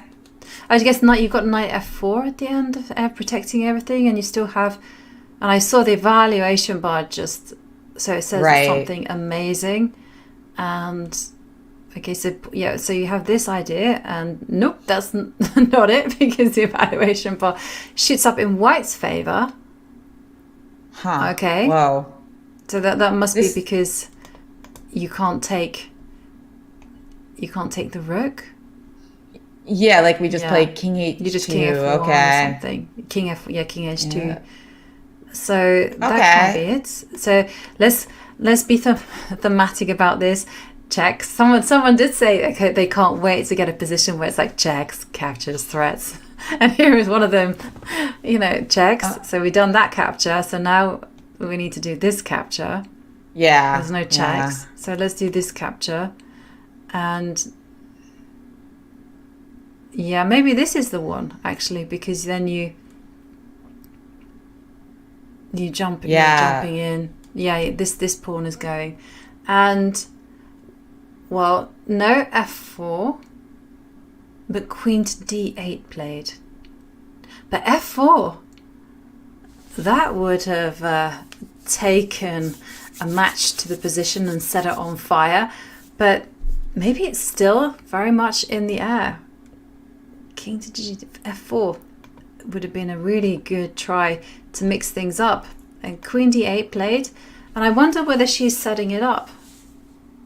Because then you have this pressure against h4. Indeed, very good point. I mean, I do feel now that the king on g2 is misplaced when you look at those lines where f4 seems so much more promising because we can't take. And g4 also leads to some issues with the sacrifice. So yeah, the queen on d8, we keep seeing this dance of the queen. This queen, if you track its movement, it's like doing a little waltz here from d6 to d7 to d8 to c7 to d8. But you know what? It's working out for Ju Wenjun, as she is the one putting pressure on white here. It certainly is working out. And I'm just thinking, hang on a second, is f4 like a big threat? So say you, again, make a nothing move. Now your idea of f4, it's going to be really good, because in all those lines, maybe white was getting, okay, rook h1 played. I see, rook h1, protecting that pawn so that if f4 we can play g4, is that the idea? Let's try it. Whilst we have the analysis board up, and with the position being so complicated, let's go for it. Can we go for it? f4? Yeah. Let's give it a try. And now if g4, because here's the thing, when you take on g4, maybe we can just play h5 straight away and allow g3 check. I don't know. That seems pretty crazy, right? Okay. Our rook is poised, whether we take on g4 right away or not. Now our rook is poised for the attack, as is our bishop on c2, waiting in the wings. Yeah. By the way, somebody pointed out that when I mentioned Ju Wenjun's queen dance, it was more like a foxtrot than a waltz. Well, I haven't taken ballroom dancing myself, so I take your word for it. Okay. The foxtrot. I'm just, I like that expression, foxtrot. And I agree with you, but this position, this could get wild, because what's to stop this happening? Because I guess you can't you can't live like this anymore. Something bad is going to be happening in the kingdom. Oh yeah, yeah. So I mean, rook f7. No. Before I had e4 check, but yeah, rook f7, something to the f file looks very promising indeed. But queen, we were going to do f3 check, queen takes f3, queen takes f3, and then still sacking knight f4 check. So we're planning on sacking the exchange here, and can we put our king? Now the big question is where to put our king. None of the squares seem that great, and that's the problem. I guess g3. I suppose it depends whether we want to have the option of playing queen takes f6, but I don't think we can really ever do that because your knight comes back to the g4 square. So what do you think, Joey? Where do we put that king here? I don't know. King f1, king f2 looks a bit like, oh, I don't know what's happening there. But maybe it might be okay. Maybe you can. I'm just wondering what could humor me. Oh, the knight takes. You go. Let's get out of there. And then e4, just the cold-blooded pawn takes e4. Pawn takes 4. Yeah, and then you what you do is you park the knight in front of the king and you say, a knight is a king's best friend. You can't touch this piece. Okay. Yeah, that was me having fun, but the evaluation bar is like staying at that halfway point. So it doesn't hate it, and that's already good news in my opinion. But yeah, I mean, goodness me, to have such courage to play this, but even this position, it's so crazy. I don't know what's happening here. I guess maybe you trade of queens, and it just feels like white could win, black could win. And Not Evolution says, feels like a very sharp position. Yeah, absolutely. This is like buckle up, hold on to the edge of your seat stuff, because the margin of error gets very low now. If someone makes a mistake, this could be something that actually decides the World Championship match. And so it is true. It is true. Ju does not need to go in for these complications. After rook h1, she does not need to go f4, going back to the position. But it is tempting. She could improve the position, so I guess she could kind of go rook g7 or something, rook g8, rook g7 I would prefer. Oh, and then go for f4. But yeah. Well, how many moves in? 32 moves in, and this position could get wild. We could see hair-raising stuff in the Women's World Championship Game 11 if Ju decides to actually take the f-pawn and push it one square forward. Chaos could be initiated, and we will find out what is going to happen just after the break. But first of all, something exciting is going to be happening later today. It is the 2023 Bullet Chess Champion Finals. Hikaru Nakamura has cemented his place in the final match. Now, Magnus Carlsen, our very own Daniel Naroditsky, and Alireza Firouzja might fight for the seat across from Hikaru, the reigning champ of the BCC. These final four players have displayed incredible and exciting bullet chess this past week, and it all comes to a head later today. Who will be the 2023 Bullet Chess Champion? Use !BCC in chat to learn more. And with that behind us, black is the one pushing here. Buckle up, ladies and gentlemen, because we are going to continue our coverage of the Women's World Championship match right after this break.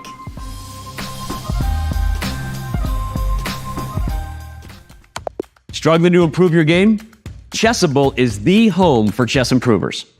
With hundreds of courses by incredible authors like world champion Magnus Carlsen, Christoph Selecki, Andras Toth, everyone's favorite social media troll known as Anish Giri, and so many more, Chessable can help you raise your game to the next level. You getting started on the fundamentals? You should check out everyone's first chess workbook. Maybe you want to stop letting all those points slip away in the endgame. 100 endgames you must know is the course for you. Did you not notice your king was in check and still can't figure out why the pieces won't move? Actually, Chessable can't help you with that. Maybe try refreshing your tab. Check out Chessable today and get 30 days of Pro for free. Go to chessable.com/begin.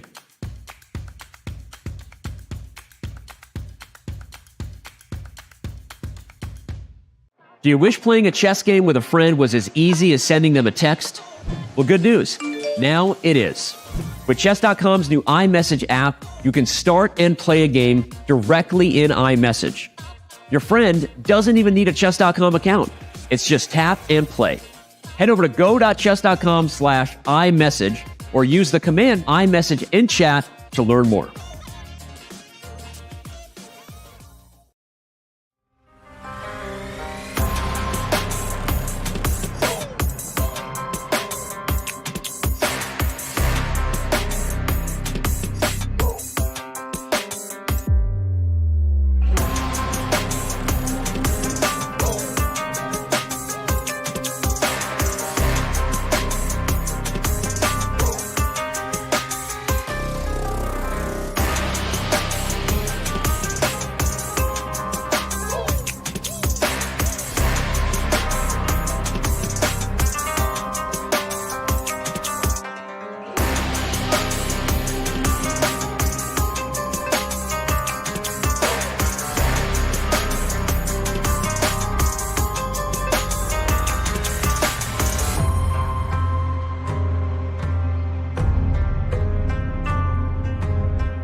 Hello everyone, and we are back in the heart of Chongqing.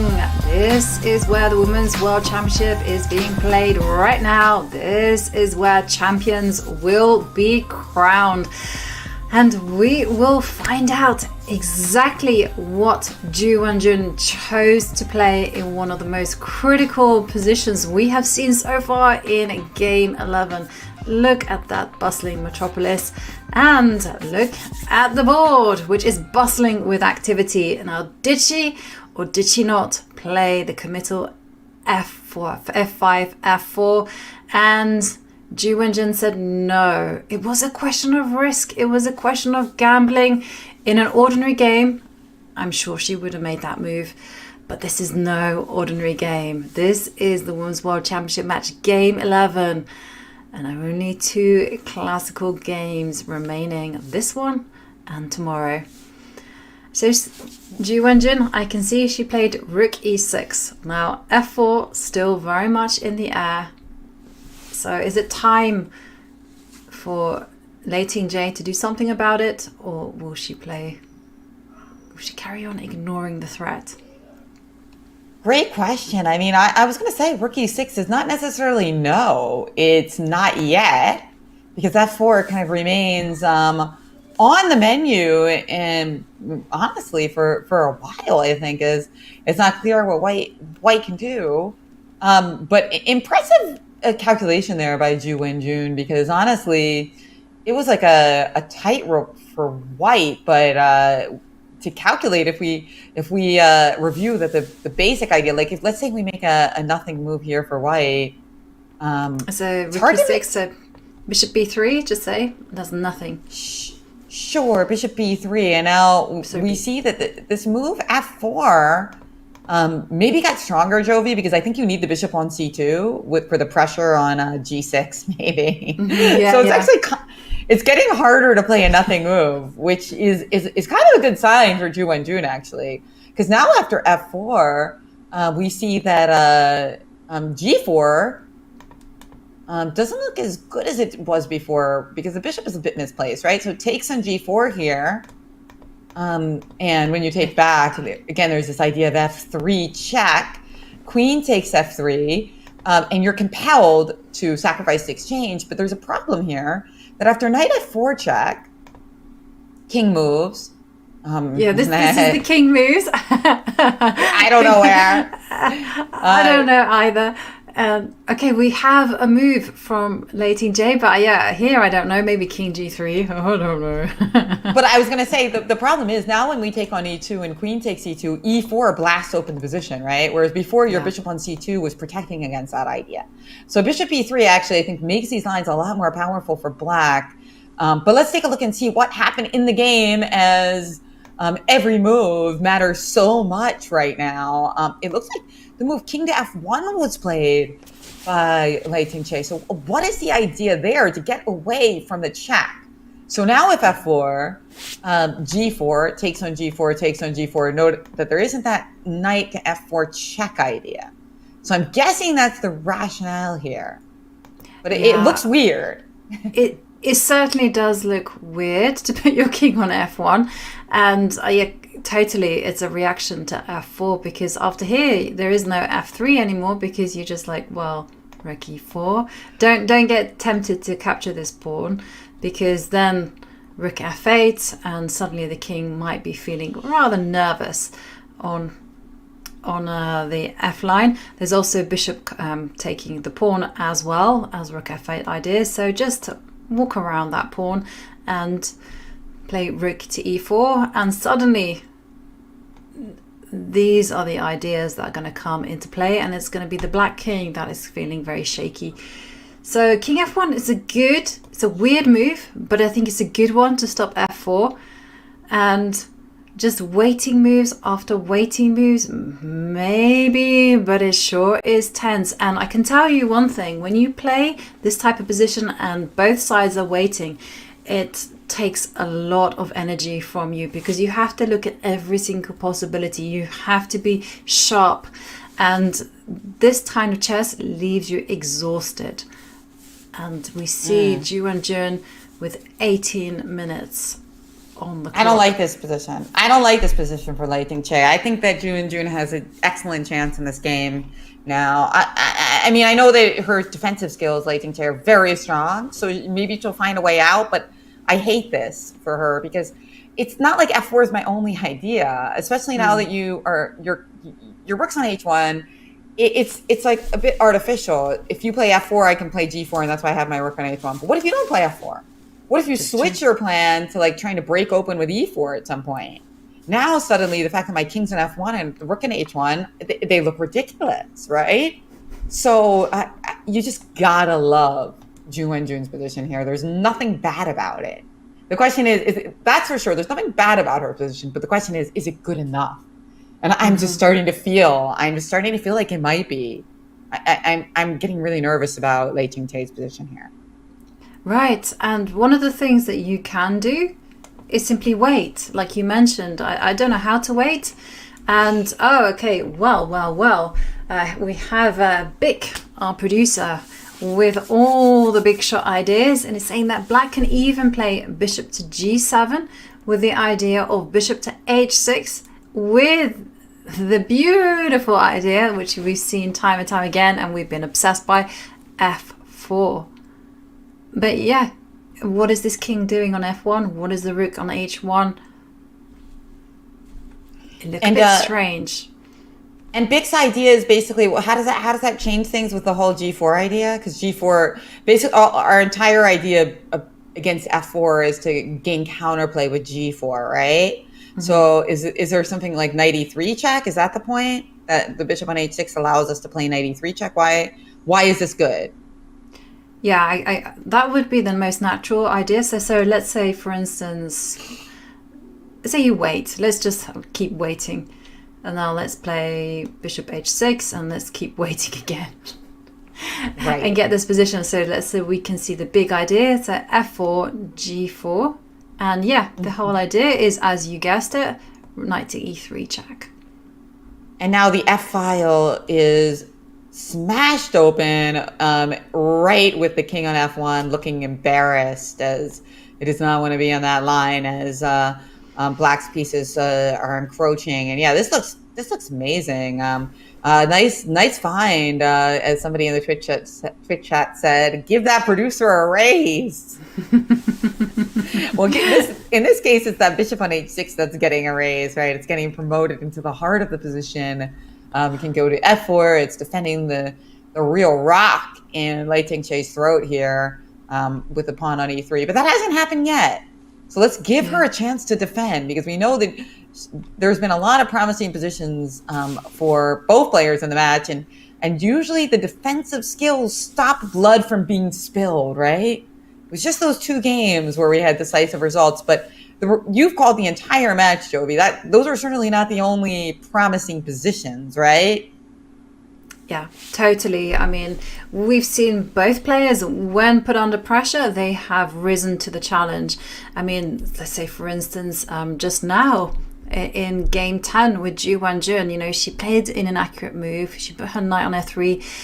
And when she needed to, she was more than capable of just undoing that move and retreating it to where it came from in order to defend against Lei Tingjie's potential attack. And we've also seen Lei Tingjie, she's been willing to sacrifice 2 pawns in order to maintain some dynamic balance. And she's held some very difficult endings. And king to G7 played by Ju Wenjun. Really, I've been impressed with both of them. And the accuracy has gone down by 1% though for Ju Wenjun. Oh no, it's moved back up. The computer was just messing with me. It was 98%. Now it's back up to 99. Now here's a question for you, for Lei Tingjie. What if she just is able to catapult her king to B1? So like a very long king walk. Let's go. King E1, King D1, King C1, King B1, and maybe we're safer over there, and we can start thinking about getting G4 in ourselves. Yeah,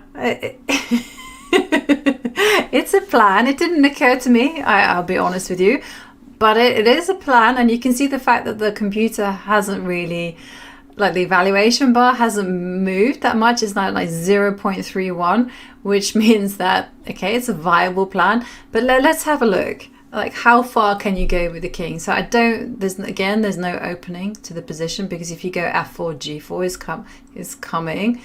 So say you wait. Let me just wait. Let's wait it out to king h7. And now, yes, go. Where do you want to go with the king? King to d1?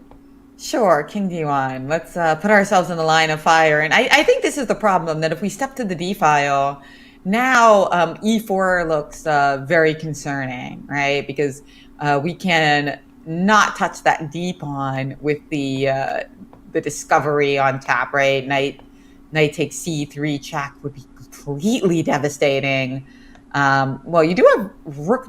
I'm sorry, it's a double check. Ooh, it's a double check. Look at that, yeah. And now we're in.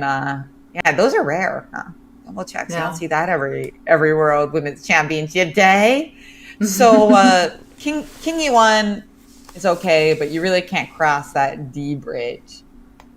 So the king is always going to be uncomfortable unless queens come off the board, to be honest. I mean, the white king is never going to rest happily until queens are traded. Totally. And with e4 as well, I guess you could try to lock. Could you kind of try to lock the position down with this? No, because the pawn will come to c5. And once again, if one side is playing with a king exposed, that side in opposite color bishop middle games, you are going to lose. So definitely not, as Jennifer says, you can play your king to e1, but you can't step to the left. And wait, did she play king e1? She did? She did. Yeah, she did. She did. Yeah, she did play king to e1, and now it's back on Ju Wenjun, who, by the way, the clock times have now flipped, as it's Lei Tingjie, who has got a 5-minute time advantage. And this doesn't surprise me, because, it's all about Ju Wenjun deciding what to do. White doesn't have, I guess it does surprise me a little bit, but it's also like she maybe had to calculate that line with g4, but in a way it was her only idea. Whereas Ju Wenjun is the one making the decisions. Should I break with f4? Should I break with e4? And Lei Tingjie is forced to react and, use her great defensive abilities. So I wouldn't be surprised to see this time differential exacerbate as Ju Wenjun could really get down to her final minutes here in the time control, as she thinks, can I break with either of these moves, e4, f4? Mm-hmm. And also, king e1 is such a weird move that for sure it would have taken this plan of going king f1, king e1 by surprise. And like you say, she is the aggressor. She needs to be thinking about those opening moves. And by opening moves, I mean moves like e4, f4, and she needs to calculate them. She has to do it relatively quickly. If she decides that, nope, this is not the order of the day, then she can simply wait. But it feels weird, right? Your opponent plays messes around with the rooks, plays king g1, king f1, king e1. I mean, can you resist the urge to actually stop yourself from breaking through? I mean, oh yeah, she's feeling it, and she makes a move. What does she do? Rook to h8. Okay, not what I expected at all. Let's see. Is she trying to play for g5? Could that be what's behind this move? Yes, looks like it. And okay. Oh, so there was actually a stronger move than rook h8. So our producer Big is telling us that c5 was a great move. Wow, I didn't even cross my mind. So the idea is after queen takes pawn, rook c6. And once the queen moves back, boom, you open up the position just like that and destabilize this knight. And after c5, so this one is actually just very dangerous for white because of this pawn, because you have to go pawn takes, and when the position opens up, if your king is exposed, remember that it doesn't matter so much about material, it matters about king safety. Then white will not live long in this position. But if you ignored it and you're like, no, I can't touch that pawn, in the words of MC Hammer, and just play king to d2, Try to run away. Then b5. Whoa. Our producer Bick is a magician. Is the move of the day. So after pawn takes, then as our chat, they managed to get to en passant. Knight takes There we got b6, it. Yeah. and rook takes b6, and again That makes sense.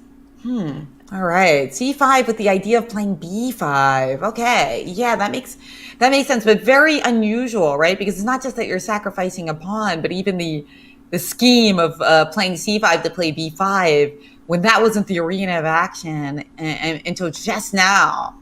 Very unusual. So instead, we didn't see that. We saw rook h8, which is just a waiting move as she was starting to feel the time pressure. And now we got to move back from Lei Tingjie. She's played king to d1. So she has put her king in that line of fire. And now I'm sure that rook wishes it was back on e8. Right. That's what I also think Ju Wenjun will play. And now the big question is, can you? It's a one-time only opportunity. Open up with e4, or will she choose something else? She's put her rook on h8. Either she will play g5, or she will just wait and put the rook on e8. All right. Well, blast off with you're right. Remember earlier, we said you can't go in the line of fire because e4 is so strong. It's so annoying that our rook is now out of place, and this gives white that chance to improve her king position with king to d1. Can we take advantage of it, as you questioned? That is the big question. e4 right now. Let's see what happens. And whilst Ju Wenjun is thinking, let's dive in and have a look at the consequences. She has 9 minutes on the clock, and it's move 35. So still plenty of time. Shall we go? Yeah, Let's do it. E4. You can see the tension in her body. She knows. I mean, great players sense the critical moment. I mean, I don't think you have to be as great of a player as Ju Wenjun to notice that this is critical. But yes, just for those of you who are watching, think about the way that Jovi, Ju Wenjun, me, we're like, it's now or never. You don't get a second opportunity for that king to be on exactly that square, because it's not about being on d1. You're en route to c1 and b1. So e4, let's see what happens. We take on e4 here as white with the f pawn. Yeah. Take back. And now, earlier, I think we weren't going d4 because of c5. Because of c5. So I think that one is still very much too hot to handle. But before, we couldn't run with the king because of, I guess, pawn takes pawn. But now there is no pawn takes pawn, because would you have it? The rooks are now facing off against each other. So I'm guessing that you could run. That's what I would do. I always use the word skedaddle because, you often don't, you can't use that word in any conversation. But you can in chess when the king is just getting out of there. Skedaddle indeed. And now that pin, it shows us why rook h8 gave Lei Tingjie the chance to escape with her king. The grand, long castling, right? They call it castling by hand.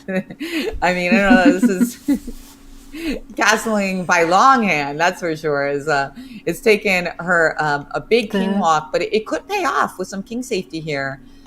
Great point. No takes on d3, but we should look at that anyway, right? Because just to show, pawn takes d3, rook takes e6, rook.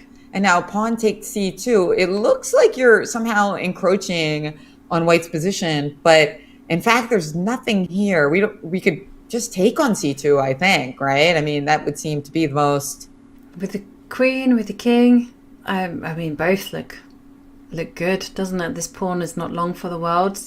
Yeah. I think you take with the king, and then rook he1, and this knight on c4 is so well placed, and there's just no targets. Every one of these two pieces, they're just looking at a wall. Yeah, and always when you have a kind of position like this with this piece imbalance, a rook versus a minor piece, always look at the rooks and whether they can move, whether they're standing on an open line, whether they have the potential. And if they can, then you do not have the necessary compensation. What an Same goes for if you're just, yeah. What an instructive very moment. Instructive. Yeah, very much that, you see, sometimes it's easier to be the defender because Lei Tingjie had one thing on her mind. Can my king get safer?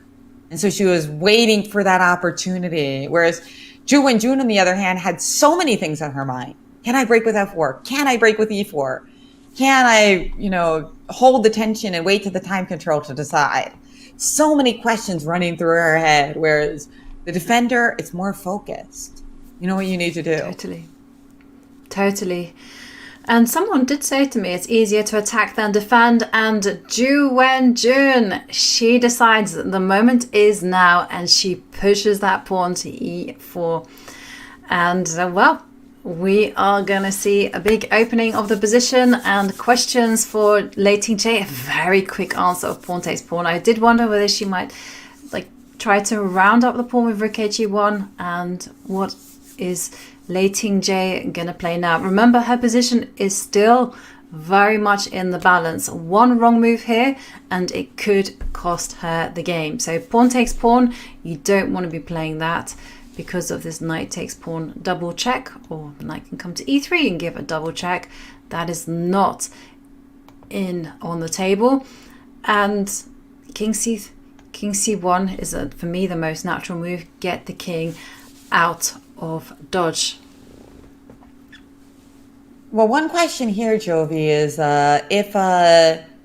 if we try to play the move like e3 to distract your knight, so that if knight takes e3, queen takes a5, how does the analysis look there?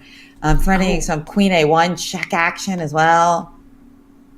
Okay, so yeah, e3, and yeah, you said it. If the knight is decoyed to win this e3 pawn, then queen takes, let's just put it on the board, knight takes e3, queen takes pawn check, queen takes pawn, it's not a check, but queen a1 is definitely happening. Oh, hang on a second, can you do some... Oh, nice. How is this like, hang on a second, knight takes e3, because somehow I felt like could do, there's some pinning going on here.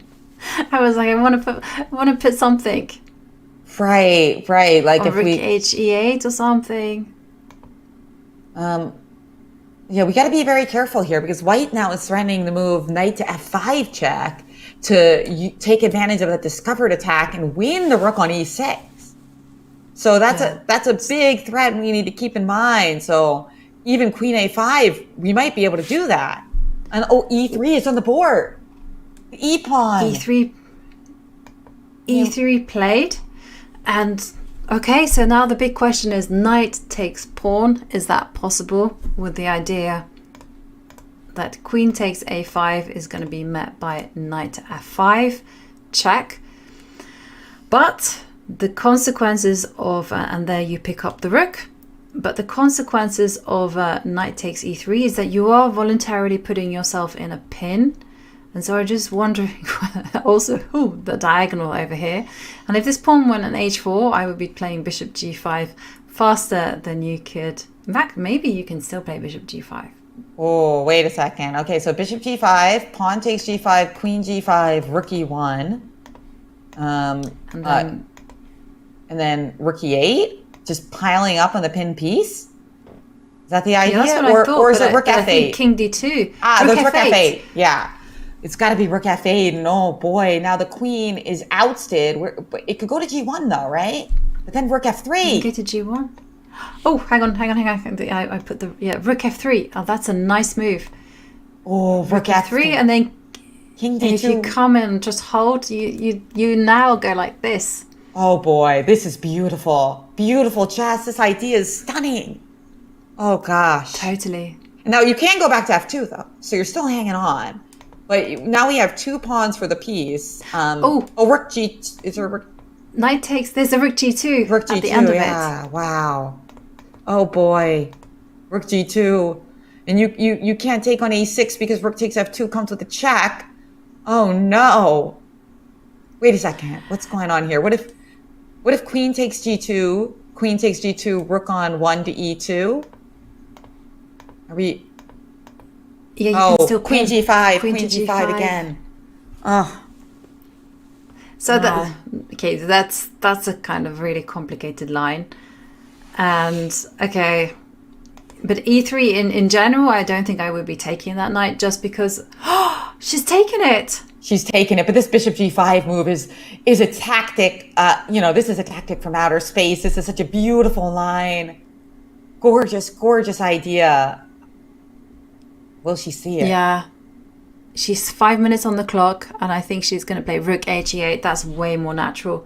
And she plays that very quickly. So, yeah. rook h8. Oh, and we got a big cross. So that means that there was a better opportunity. Probably that bishop g5 move. That bishop g5, but that's extremely unusual tactic, Jovi, just to put your bishop on that. And to put your bishop on a square where they can just take it, and then... it's actually a pure sacrifice because you don't really gain your piece back right away.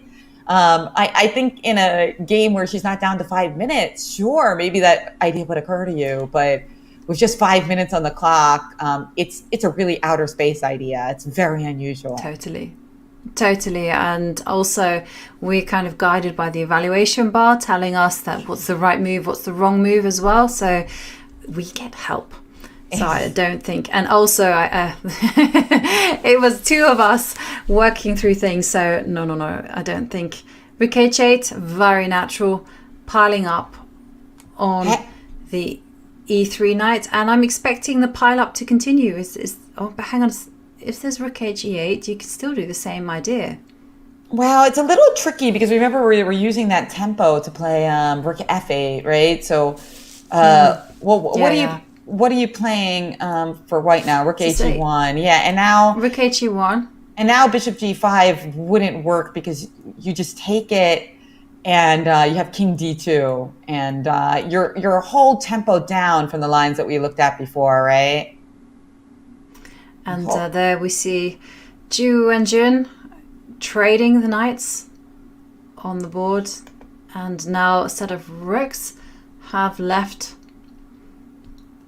All the rooks have been traded off, and they have passed move 40, and now queen takes pawn has been played.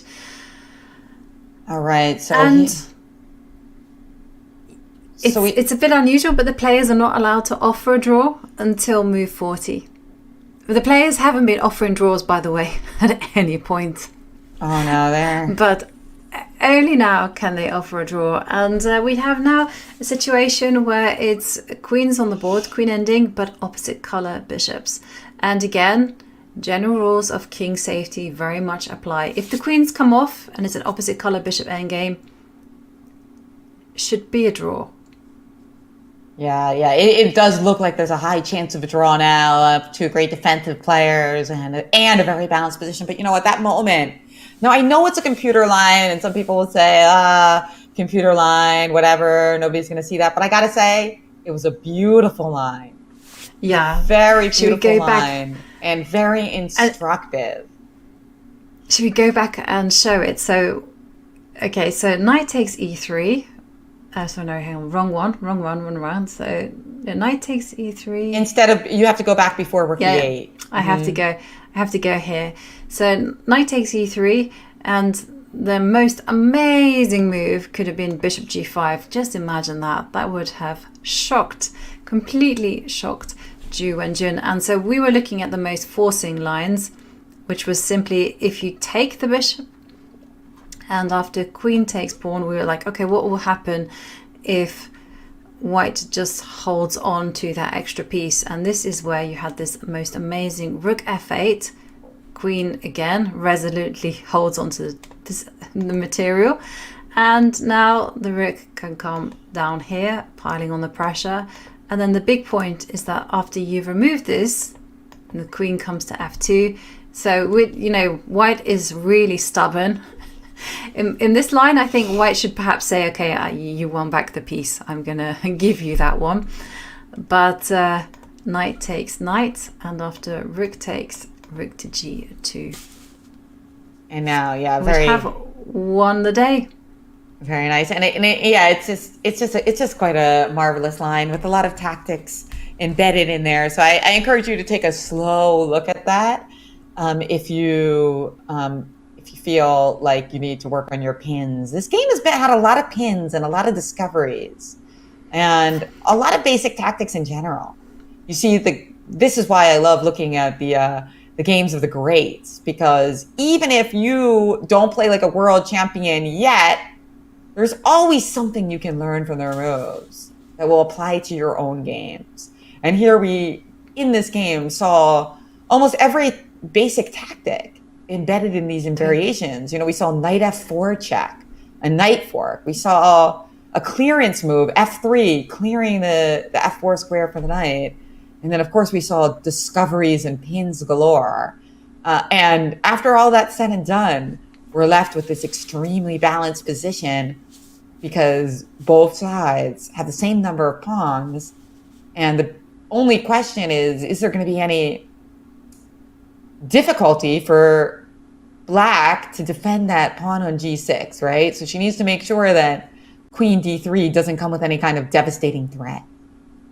Mm-hmm. Totally. And we do see Ju Wenjun employ a very important idea in queen endings. You're going to centralize the queen.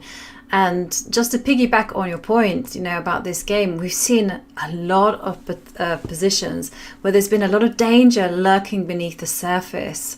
We've seen, you know, both sides brewing up for a potential attack, both sides having to constantly anticipate what the opponent is going to play. And of course, they've had to assess the risk as well. Let's not forget that, because this is game 11 of the World Championship match. It's a 12-game match, and the stakes are getting higher and higher. And let's not forget that these players have been playing since July, the beginning of July. I can't even remember. It feels like a lifetime ago. And tiredness is going to start creeping in at one point. And queen d5 is a nice move with the idea of queen to f7 and also potential queen to h1 checks. Yeah, queen h1 check is certainly a great idea that, you know, could be a way to kind of transition this game into even more drawish waters. But I mean, this was not a drawish game at all. Wow. I mean, Ju Wenjun really had some exciting opportunities, and she was pressuring Lei Tingjie. And if this game is a draw, Ju Wenjun will get a crack with white. And she did win a game earlier in this match with the white pieces, so she'll have that chance before, of course, we would have a playoff. Mm-hmm.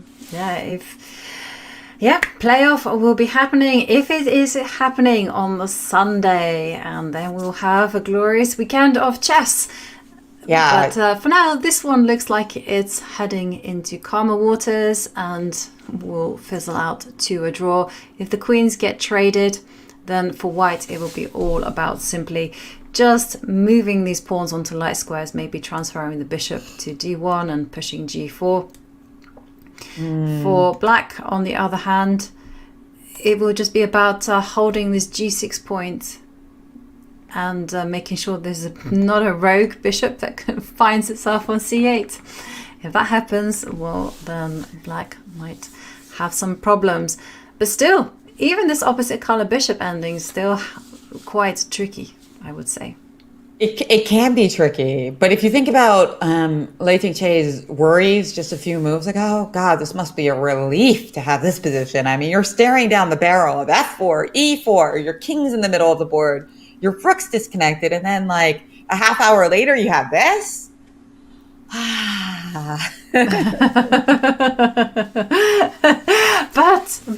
But this is the moment where you must not let down your guard, because so many times this has happened, and it's always like move 41 is that you've gone through this terrible time control, you've survived the time pressure, and then you can kind of you breathe a sigh of relief, and then you make a blunder and then you just look at it and you're like, why did I do this?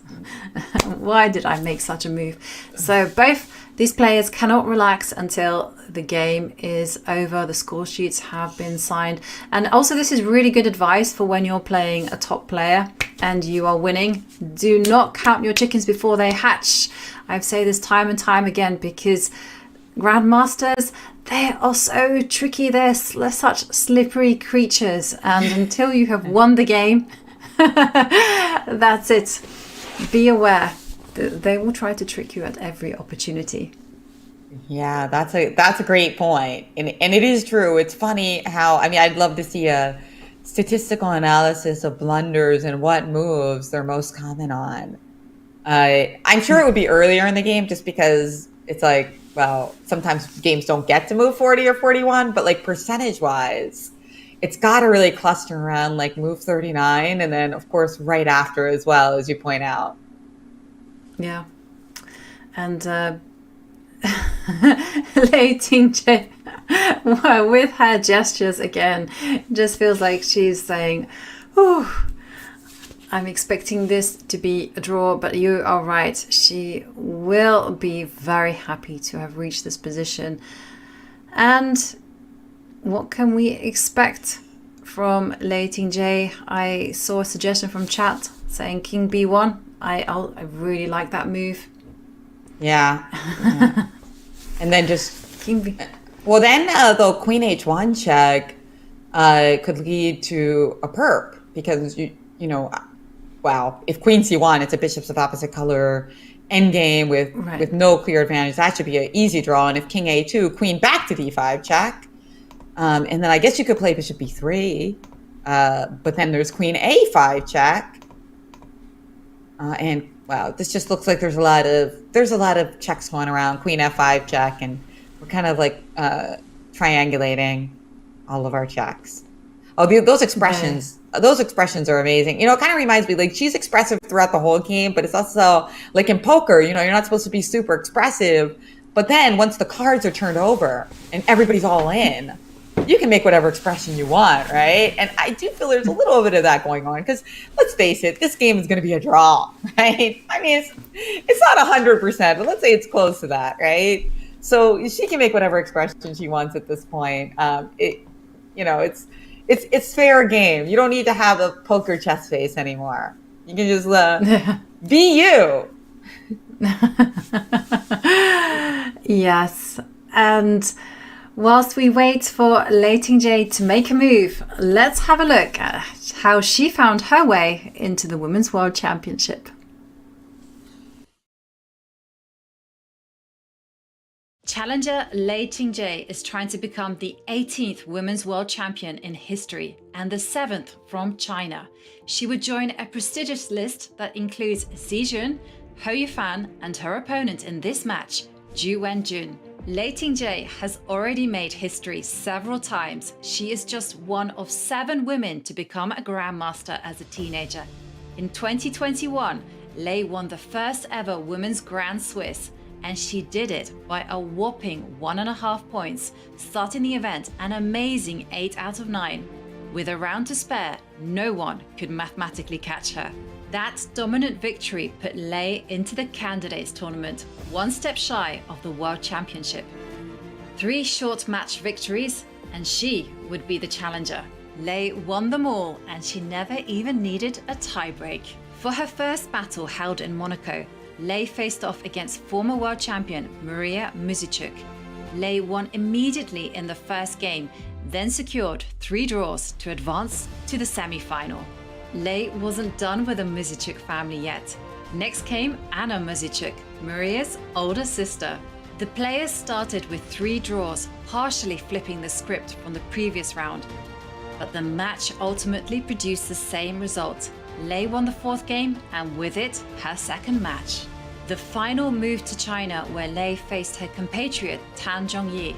Like Maria Muzichuk, Tan Zhongyi is a former world champion. Tan greeted Lei coldly in the very first game, delivering Lei's first loss of the candidates. How would Lei deal with her first adversity of the qualification cycle? By taking over the match and never losing again. She won Game 2 and Game 4 and Game 5. Her third win clinched the match with a game still on the schedule. Just like in the last round of the Grand Swiss, it wasn't needed. Now Ju Wenjun awaits.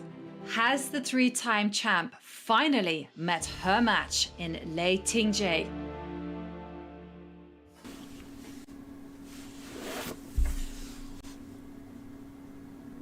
And that is indeed the way that Lei Tingjie found herself seated in this chair by winning the Grand Swiss, by winning the candidates and defeating Tang Zhongyi in the final. And what are we seeing on the board? It looks like we are seeing a repetition, Jovi, as the players are banging out the moves now. I mean, let's check how many times have we gotten this Queen H1 check, King D2, Queen G2, King D1. So I think we've gotten 2 reps so far. Both players, okay, Lei Tingjie moving the king to E2, Queen check. Well, there it is, King to D1, and we do have this. I think this would be the 3rd time. It is. The players are looking at each other and a draw has been agreed. And what an exciting game 11. What a game. So many possibilities, so much tension, so much pressure brewing. I mean, these two players, they keep entertaining us on every single level. Jen, what are your impressions of the game? I think Lei Tingjie is definitely breathing a big sigh of relief as she escaped a really troublesome position where, you know, she could have lost the game. She was under the time, her position was under pressure. But now this sets us up for an absolutely fantastic Women's World Chess Championship final weekend. We're gonna have Game 12 where Ju Wenjun's gonna get the white pieces, and if that game's a draw too, we get what everybody wants. We get those playoffs where we're going to get to see rapid chess, blitz chess. But you know what? After this weekend, somebody is going home with the crown. Yes, somebody is going home with the crown. And let's remind ourselves of the scoreboards, because there's been a lot of draws, but both players have won one game each. Lei Tingjie winning in game 5 and Ju Wenjun striking back in game 8. And today it could have gone either way. We did see Ju Wenjun pressing, as Jan did mention. And of course, let's have a look at the schedule. We have just one more classical game remaining, and there Ju Wenjun begins with the white pieces. What do you expect from Ju Wenjun, Jan? I expect, you know what? I expect a little bit of pressing, but I'm going to predict the playoffs because that's what I want. So I'm going to predict it. I'm going to predict what I want, Jovi. How about you? I think you're on the right track, but I do expect that Ju Wenjun will be pressing hard. She will want to finish the match tomorrow. And talking about tomorrow, we are in store for some amazing action, as it is the last classical game in the Women's World Championship match. Nothing, and I mean nothing, can separate the two. Both players on 5.5 points.